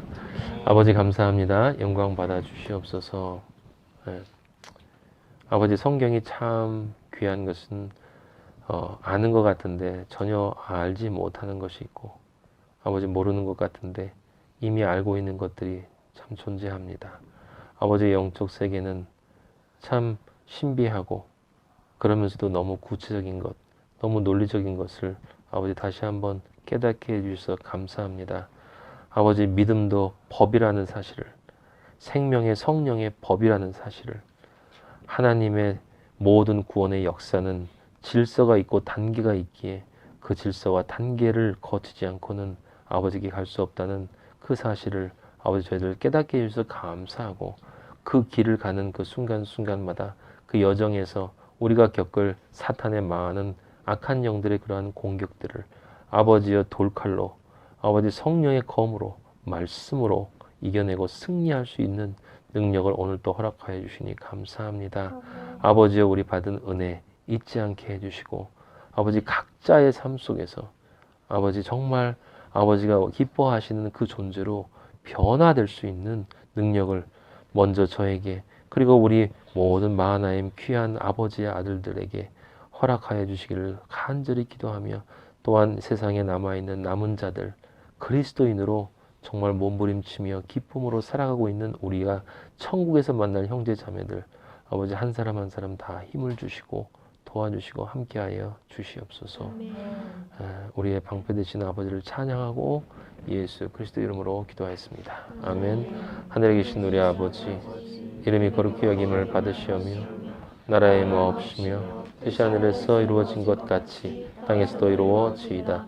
오늘날 우리에게 일용할 양식을 주옵시고, 우리가 우리에게 죄 지은 자를 사하여 준 것 같이 우리 죄를 사하여 주옵시고, 우리를 시험에 들지 말게 하옵시며 다만 악에서 구하옵소서.